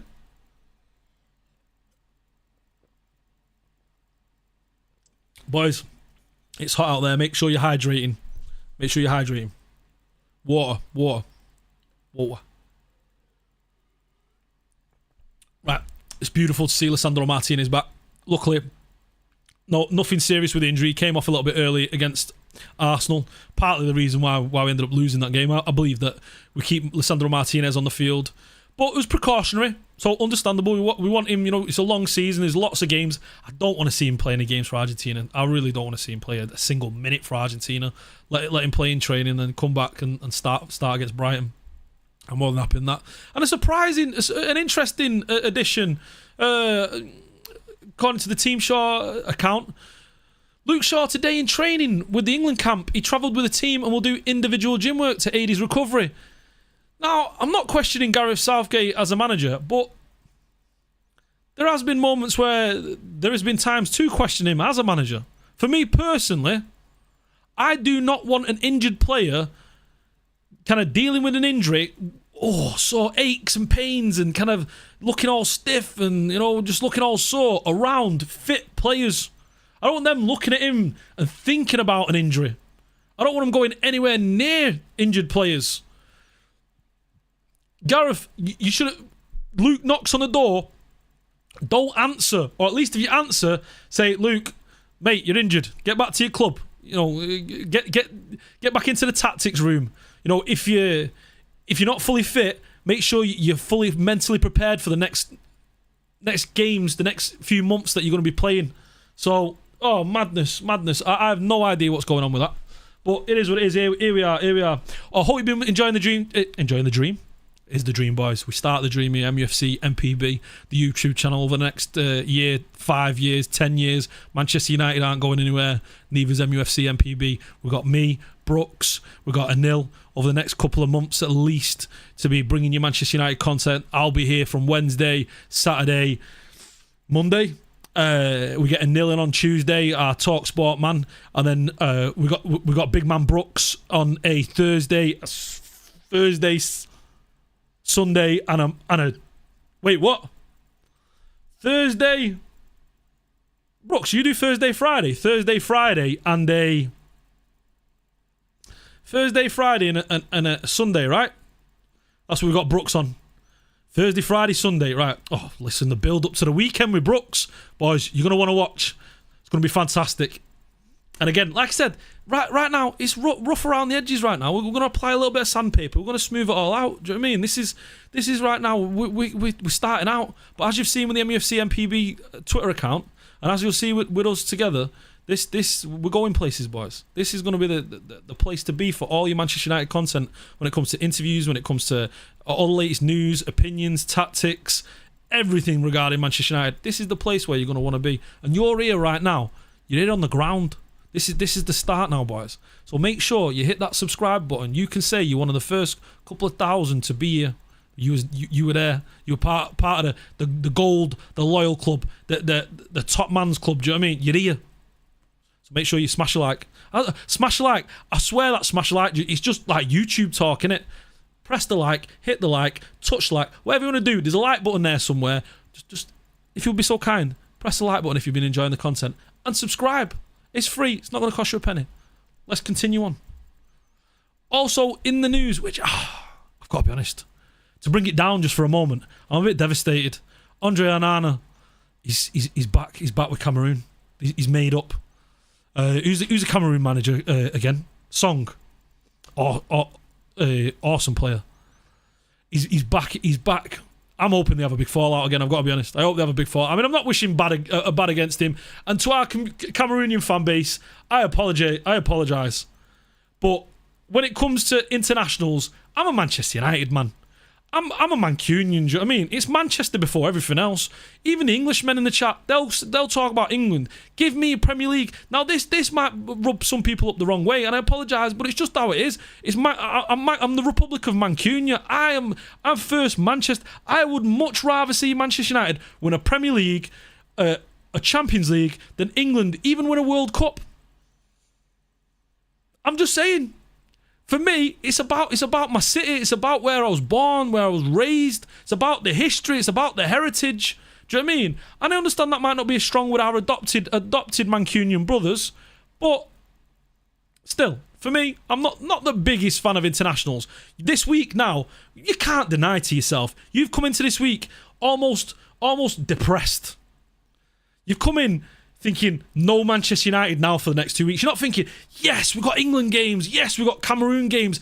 Yes, Spain are playing. Unless you support a lower league team. Unless you're a Stevenage fan, a Cambridge fan, a Bradford City fan, wherever you are in the country, if you're a whatever fan around the world, then you get excited for internationals because you get to actually see quality top draw players. Do you know what I mean? And you can actually support them and say, I support these players.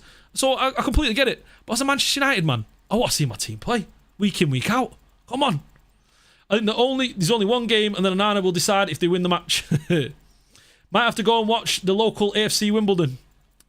Of course, there's nothing wrong with supporting your local side. Putting money back into the grassroots for sure, and then you potentially see the kids that come through there. Outstanding. So Andre Onana is committed to returning to the Cameroon setup for one game only. A bit weird that. I don't know how that works. I'd imagine I can't remember if it's Rigobert's song. Is Rigobert's song? I think it's Rigobert's song, isn't it? Let me check. Rigobert's song. What we're saying, boys? Rigobert's song. Whoa, I'm on the wrong one here. Whoa, give me a moment, boys. Rigobert's song. It is Rigobert's song. What a name that is, by the way. Who am I thinking of? Completely to sidetrack just for a split second. Who's the guy in Sleepy Hollows? You know. I used to have nightmares about that when I was a kid. the one where the headless horseman on the bridge. Forget about it anyway. It was Mr. Rigobert. Indeed, Mr. Rigobert. Anyway, quickly coming back into what we're actually talking about. Yeah, he's there. What I believe could have happened was that Rigobert said to Onana, "Listen, we can't have you messing about like last time. There's too much. Too much. You know, you're causing us issues. What I'm going to do is I'm going to give you a trial. One game. Don't act up, and then you perform well. No issues with you in the training ground and in the dressing room, and then we can talk and we can discuss, and you can come in for longer, and we can kind of move forward together." I imagine that's what's happened. I cannot for the life of me imagine that Onana's gone to Mr. Rigobert, Mr. Song, top class manager, turned around and said, "Listen, I'm only coming back for one game. I'm going to play for one game. I'm going to have a dip my toes in, have a bit of a tester. If I feel like I enjoy the place, I'll stick around." That's not happened. Let's be honest. Does anybody actually think that's what's happened? That's not what's happened. It's got to be the other way around. Rigobert's said to Onana, said to Andre, listen, fix up.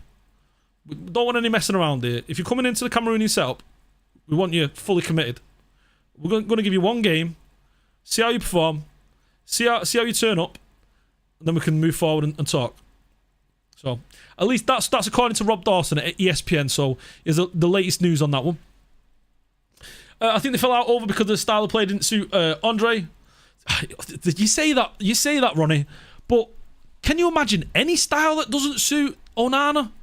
Can you really? I'd imagine you'd be able to say to Onana, just do what you need to do, mate. Just do what you need to do. Do you know what I mean?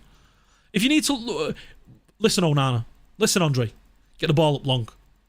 First time, I want it into the corners, into the channels. You tell me you can't do that. I mean, you telling me you can't get into the channels? Cameroon play into the channels. That's what they look to do. They want it up top or into the channels. You tell me Onana can't deliver balls into the channels? Of course he can. And to say that maybe he's a little bit frustrated, maybe he wants to play a little bit more, a little passing around the back, a bit of build up, invite the pressure, which then allows players to play in behind and play over the top. Yeah, I can understand. But to say that Onana can't play in a certain set style, I can't fathom that. I can't understand. Anton back on the channel, just realised. Hello again. Yeah, Anton. Mr. Brooks will be back here tomorrow. Thursday from 7. Thursday, Friday and Sunday. Hopefully as well, at some point, we'll do some collaborations and we'll be on the stream together discussing, bouncing ideas back and forward and tactics and news and opinions and all sorts. So yeah, we'll look to get that set up. Right.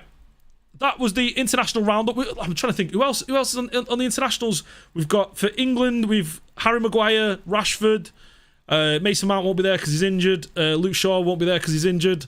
I think that's it when it comes to England. Scotland with McTominay, Delo and Bruno Fernandes with a Portuguese team. Who else we got, boys? Lindelof for Sweden, great shout there. Spencer. The Iceman. Who else? Højlund with Denmark. Højlund and Eriksson with Denmark. Can't forget our Danish boys. And yeah, we've got a few else out there. Pellistri with Uruguay. Garnacho and Lisandro Martinez with Argentina. Garnacho, I'd like to see Garnacho in the Argentinian team. I'd be excited. Amrabat, apparently there was a back injury with Amrabat, but he's fit now to play. We'll have some news coming up with that one. Casemiro with Brazil. Anthony's been left out of the Brazilian team. We've spoken about that earlier. Won't say any more on that. So yeah, that's where it stands when it comes to internationals. Right, what else have we got for the next set? Frontline options. We have done Sancho breakdown, Anthony statement, new squad numbers, Glazers out. We've done all that. FIFA ratings. We've got the FIFA ratings. What we're saying, boys? We've got the FIFA players in the chat. Now this is where I made my name. I made my name. What name?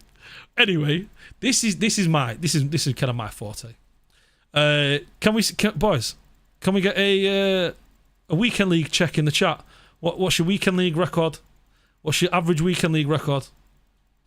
I'll slap anyone in FIFA. Brooks, stop it. Go away, Brooks.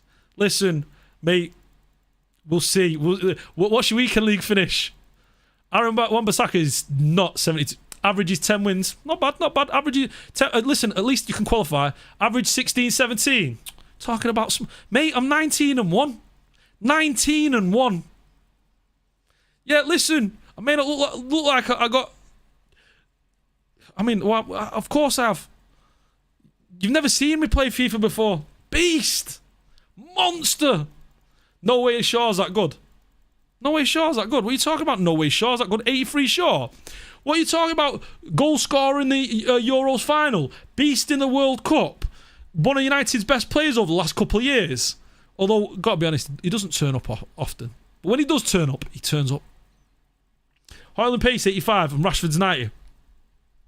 Højlund's pace is mad. But you know who else's pace is mad?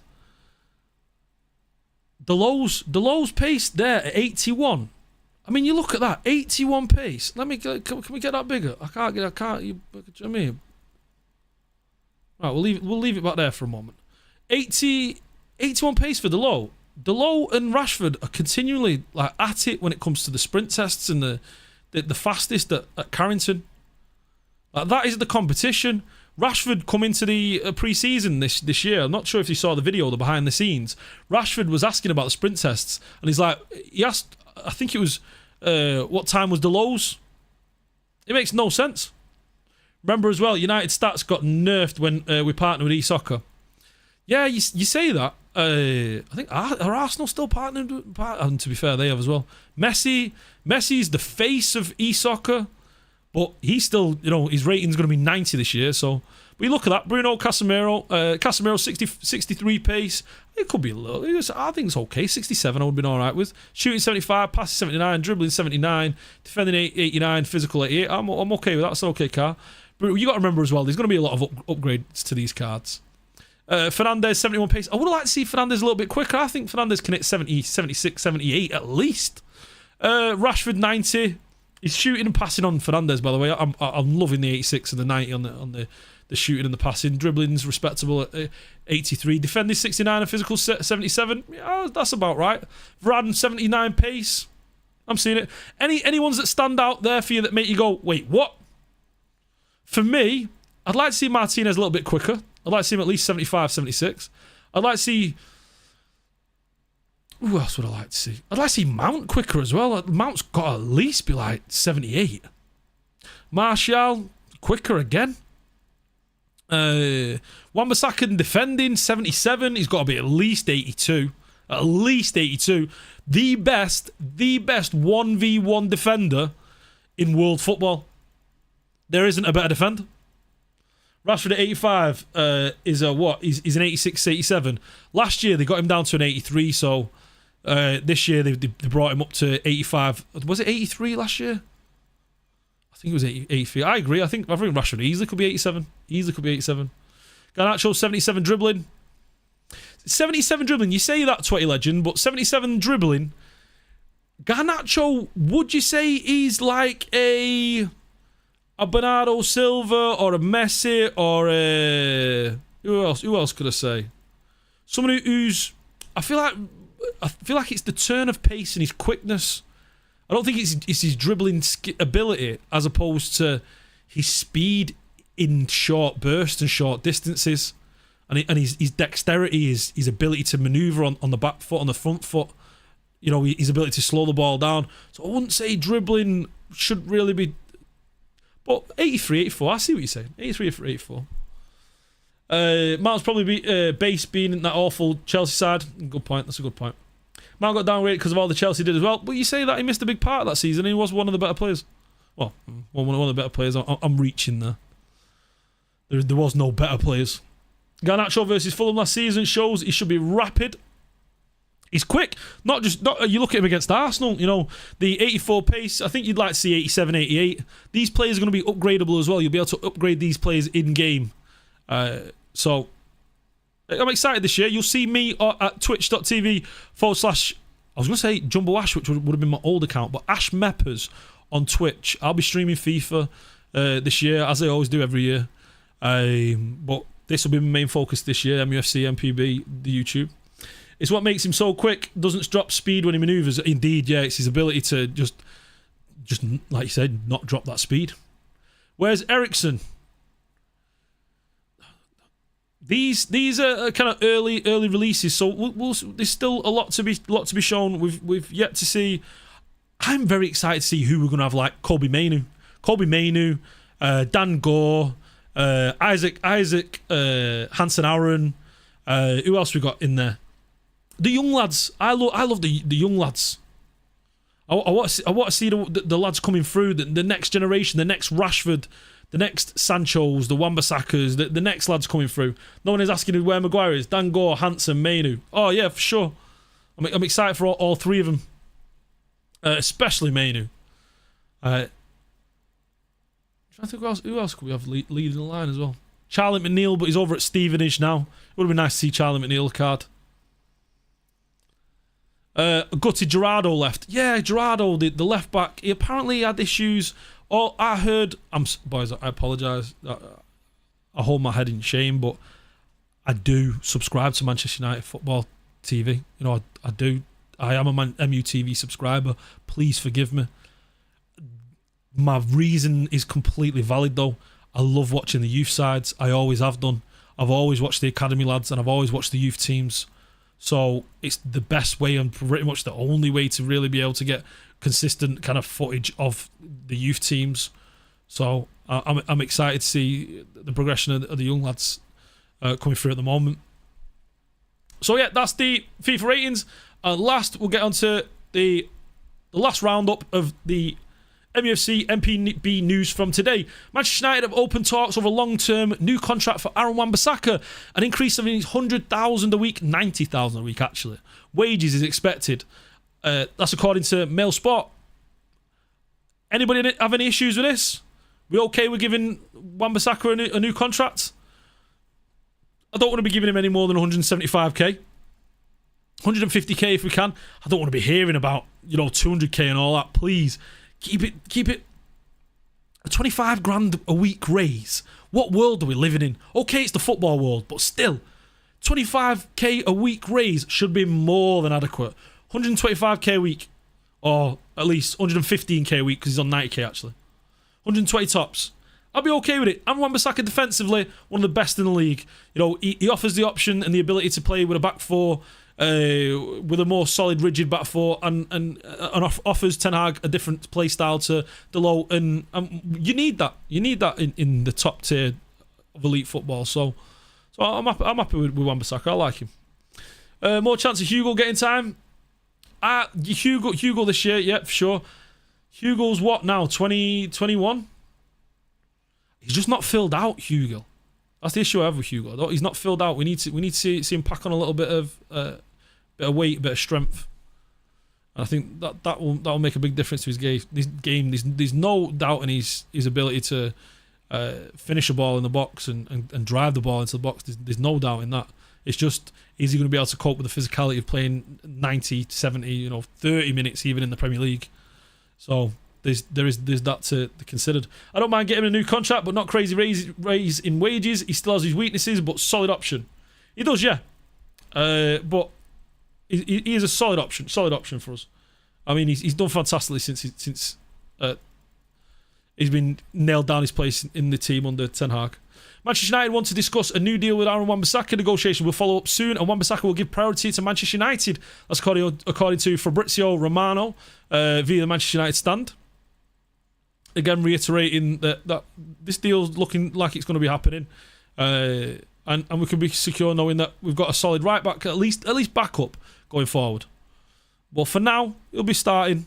Maybe next season, do we want to be still seeing him in the team? Do you want to still see Aaron Wan-Bissaka in 2024 starting at the right back spot for Manchester United, or would you rather a player such as a Frimpong who has better ability on the ball?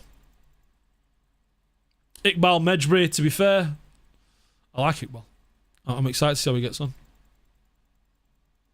Not sure if he's all cracked up to be. Sultana Mejbri. I like Mejbri. I think there's a top class player in there. I think his issue is he's slow. No one's really noticed that. They think because he's young and it looks like him. Watch him next time. He's not quick. He's quick. He's quick in the mind, in the thought processing, in his ability to read the game, but on the ball, driving the ball, recovering positions, he's a bit slow, and I think he's probably a bit slow for the position that he wants to play. So whether that means he's going to have to drop back in his career and play as a CDM, and I don't think he's got that ability to play as a CDM. It's an interesting one, really. He's very slow. His air makes him look faster. That's why he's keeping it, innit? If we can see a clear vision this season with the style of play, then Aaron Wan-Bissaka will be benched for someone like Dumfries or Frimpong. Dumfries, I wouldn't say he's the best passing. He's great at getting into the box, and scoring in the attacking positions. He's great at doing that, but actually progressing the ball to get into the box, I don't think he's too much different to Wan-Bissaka in that regard. I'd prefer Frimpong personally. Boys, again, make sure you've liked and subscribed if you're new to the channel. Like I said, big plans in the offing. I love Dumfries. I think he'll fit in the EPL team like Chelsea. Yeah, and he is used to playing. Playing three at the back. Chelsea don't play with three at the back anymore, do they? You know, they look to be playing with a four. Dumfries is a big goal threat for a right back. He's a big goal threat for. You say right back, we say right, but really he's a wing back, isn't he? You know, he's not the traditional right back that plays in a solid back four, and he can play on the back of a. I just love the name Dumfries. Dumfries is a cool name.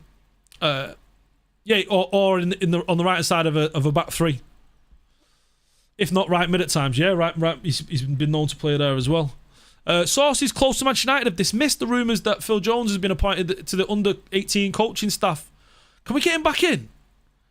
How did we go with Johnny Evans over Phil Jones? I mean, is he really that broken? Mr. Denzel Dumfries. Yeah, what a name. Just Hollywood, that innit? Hollywood.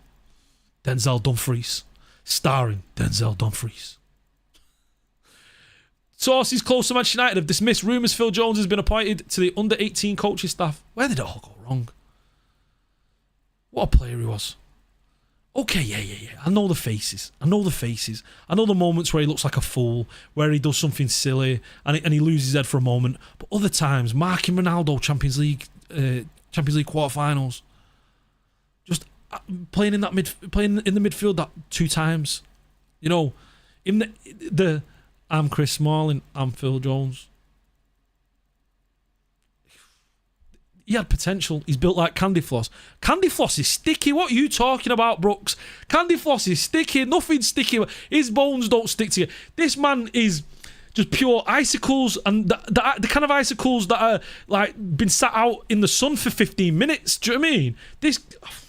Move on. Let's move on. A little bit of exciting news here. We need strikers. You've seen in the past with Manchester United having striking cores of Dwight York, Teddy Sheringham, Ole Gunnar Solskjaer, Andy Cole. 4 strikers, all could play. You put any 2 of those in there, dominant footballers. And then you go to the likes of Diego Forlan, Ruud van Nistelrooy, Wayne Rooney and Ollie. Or you go Zaha and add Zaha in there at a point. And then you go to the Rooney, Berbatov, Ronaldo, Berber, Rooney, Ronaldo and Tevez. And think about that just for a moment. Rooney, Berbatov, Ronaldo and Tevez.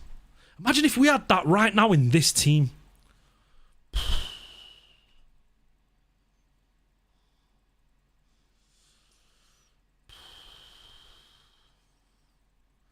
Those were the days. Right now, we've got Højlund and Martial. No disrespect to Højlund. He's a 20-year-old kid who's unproven and he's yet to kind of, he's yet to get his flowers. He's yet to earn his flowers. He will do, I'm sure. I've no doubt about it. You look at him, left foot, right foot, great in the air, great running in behind, great with his back to the goal, great with his side on, great in build-up play, physical. He's got everything. He's a monster. But then you go from Højlund to Martial. And we know, boys, we've had 7 years of Martial. We know what Martial is. He's not it. He's just not it. unfortunately. He's got the talent. We all know that. I've said it before. You've heard me say it on the stream. He's not got the application. He's not got the conditioning. He should join Phil Jones and start a YouTube on injuries. That'd be outstanding, that. They've got great experience and expertise in it, I'm sure. The amount of physios and doctors they've spoke to throughout their career, they should already have honorary PhDs. Let's be honest. And you had Bentner. It would be magical. That forward line with Ronaldo, Rooney, Tevez, Berbatov. Whew. Dangerous. Reckon Marcus Leonardo will go to Roma. Italian media are just using our name with that. Potentially, yeah, but Manchester United want to sign Santos striker Marcos Leonardo in January and are willing to pay more than €20 million plus €5 million in bonuses. Roma have offered the Brazilian. Have offered the Brazilian this summer. That's according to Il Messer Giorite. Now, you watch him, and I've watched a bit of footage. You may say, "Oh, it's YouTube footage and stuff." I used to watch a lot of South American football. You know, being a dad now, it's not those early hours just don't exist anymore. But having watched quite a bit of footage of him, you know, done like what we most do. We go in there, inspecting, look at his dexterity, look at his speed of reactions, look at his control, look at his vision, look at his goal awareness, look at his goal threat, his box presence, basically all the things that are needed for a top striker. He's got them all to a kind of a 6-7 out of 10. Now, just like Højlund, who I'd say has got him to like an 8 out of 10 and could potentially be a 9-10, you know, top tier elite striker. There is the ability for this kid to progress and become a top tier striker with the right coaching, under the right environments, with the right motivation. Of course. Could that be Manchester United? Potentially, yeah. I would like to see him go to Roma first. Having said that, Moises Caicedo, Enzo Fernandez, Julian Alvarez, we've all been burnt. Or if you're a United fan who's kept up and been aware of our scouting in South America, you've seen that we scouted those three players relentlessly. And at one point or another, it looked like we should have bought all three of them. Enzo Fernandez, Julian Alvarez, Moises Caicedo. Should be Manchester United players. All for under the sum of around about £40 million. Is this a case of we just, for the €20 million, we just bring him in, have a look at him, and then worst case scenario, we send him out on loan? Or we wait for him to go to Roma, go bag in 20 goals in the Serie A, and then have to go in and spend 75, 100 million? I'm unsure. But what I will say is that if we had decent owners who weren't afraid to invest in youth and players without a kind of established name for the marketing side of things, then we'd be buying these players all day, every week. Unfortunately, players like Rashford, Anthony Shaw, and Aaron Wan-Bissaka, it would flop. You say that, Rasmus, but you look at Rashford. You know, he's shown in the past. You know, he's got incredible amount of goal contributions. He creates loads of space for the players in and around him. So I don't agree with you there with Rashford. With Shaw, again, getting balls into the box, he could do better with. Well, yeah, I don't agree with you there, Rasmus. I really don't. I'd say the only one I could probably agree with is Aaron Wan-Bissaka, because he doesn't create too much in the final third. But that's what Ten Hag's trying to do. He's trying to build, he's trying to develop, and it's about the players coming in and the changes and building the squad and developing the team as a proper footballing unit, as a proper footballing side. It's not just about a first 11, an all-conquering first 11 like we've tried to do with the Glazers in the past.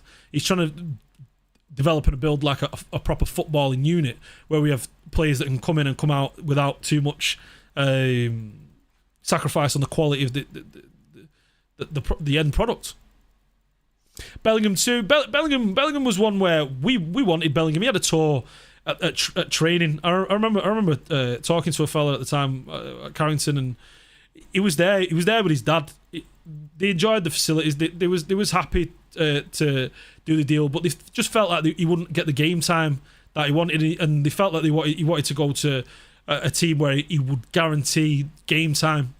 So there's nothing we could have done there. No matter what, we couldn't have said. We could have maybe pushed and gone, slap a load of money at him. But I wouldn't have wanted him to say yes back then, because that would have shown he'd signed for the wrong reasons. Bellingham has made his career moves in the correct manner, the way he's made them. How long he lasts at Madrid is going to be interesting, and whether he wants to come to the Premier League and try himself out in the Premier League, that's going to be exciting and interesting over the next, probably, I'd say he's going to be in Madrid at least 5 years, isn't he? He's going to be at least. All depends on the managerial situation there with Real Madrid and Carlo Ancelotti.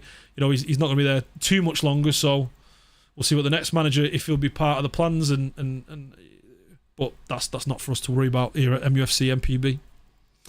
As Rashford has a good cross in him, but he needs to get used to doing them more and just try. The reason, I mean, you can answer that question yourself, can't you, Twitter legend? Why has Rashford not been crossing in the ball lately? Who's he got to cross to? Who's he got to cross to? Nobody. Barca is the team who got lucky with the Brazilian Wonder Kids this year.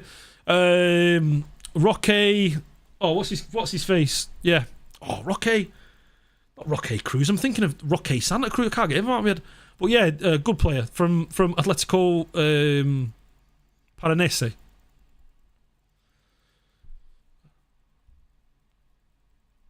It's sad to see Eric Bailly leave. You know what? I was such high hopes for Eric Bailly. I loved watching Eric Bailly. Vitor Roque, that was it. I was thinking of Roque Santa Cruz. Couldn't get that name out of my head. I loved Eric Bailly. I'm so devastated that it never worked out for him here at Manchester United. His injuries, I loved him. We were all so excited watching him. He looked world class. No, it's not Victor. It's Vitor, isn't it? I thought it was Vitor Roque. Is it Victor Roque? I thought it was Vitor Roque. Yeah, so it's sad to see him go. I wish him the best. I wish him the best over there at Besiktas. You know, come to Besiktas. But we'll see. And it's not ours anymore. So hopefully, I think Besiktas in the Europa League this year. A good defender he was. He was a good player, good on the ball, good defensively. He played in the pre-season for Ten Hag and then never started a game for Ten Hag, and I don't really understand why that never worked. I'm confused about that one. So, continuing with the Besiktas news, Besiktas have made a loan offer for Hannibal Mejbri. I wouldn't want to see that happen. When's the last time you've seen a player go on loan to Turkey and come back and excel in the Premier League?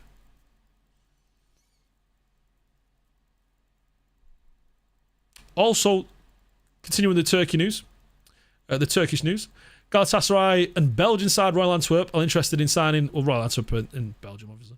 In signing Donny van der Beek. The transfer window in Belgium closes tomorrow evening, and in Turkey it shuts in 10 days. Poor Donny, man. Just never worked for him. I never thought it would work for him. I apologise. I'll hold my hands up. I wanted it to work for him, but I just never saw the talent there. I saw, a semi-decent performance against Real Madrid, but I just didn't think he was Premier League quality. I know there's a big Donny van der Beek fan base and a big, fan club for Donny, but based off what, I'm not too sure. A few goals, highlights, I'd imagine. Not watching the man closely. Yeah. But what we do with him, I'm not too sure. I mean, Ten Hag's even come in and has not done much with him, so... The Ballon d'Or awards have been announced today. We've got the Copper Trophy, the Raymond Copper, former Rams and Real Madrid legend, which the trophy was named after him. Basically, Young Player of the Year. The goal. Rasmus Højlund's been nominated for that one, and Andre Nana has been nominated for the 2023 Yashin Trophy. Yashin being the former Russian goalkeeper, absolute outstanding goalkeeper. According to everybody who played with him or against him and all the news articles you read about him, he's just absolute icon of a player. He looks like he can't think quick enough sometimes, Donny van der Beek. I'd agree. Van der Beek needs too much time on the ball to play him in the Prem. I agree. He was decent at Ajax and had some good games for the Dutch teams. I mean, you say decent at Ajax. What's his face? Tadic balled out at Ajax after doing okay at Southampton. Well, he did all right at Southampton, but he balled out at Ajax. So what are we talking about, really? Donny van der Beek, mate, mostly being at the right place at the right time. Yeah, that was being in the system. A player that was never in plans for Ole, but a signing that seemed to be done just to please the fans who were getting annoyed at no Sancho signing that window. And aren't we glad that we didn't sign Sancho for 125 million? Whew, imagine. Eric Bailly said his goodbye message. He said, you won't be able to see all this one. I'll take this one off for you. As I leave the club after many years of incredible memories, outstanding teammates and trophies, I want to express my profound gratitude. This chapter may be closing, but the friendships and memories will forever remain in my heart. The fans here are the real champions. Thanks. Oh, I always loved him. What a man. What a man, Eric Bailly. Absolute outstanding. And again, we've seen that Andre Onana has been nominated for the 2023 Ballon d'Or Award. I mean, he's not winning it. He's not even getting close to it. What's he? Top 7? Can't see it. Can't see it, to be honest. Hey, Pash, how's it going in the world of MUFC? I'm good, Diggy Dot. How are you, mate? Just wrapping up. We've spoken about the Glazer takeover. We've spoken about Sancho, Antony, essentially all the latest Manchester United news. I'll be back on Saturday. You've got Anton Brooks tomorrow from 7 p.m. Make sure to be in the stream, enjoy it, like, comment, subscribe. Make sure to comment. I will be here every day now for the foreseeable future. This should be your home of Manchester United news, opinions, all things Manchester United. I want to say thank you to everybody who's tuned in today.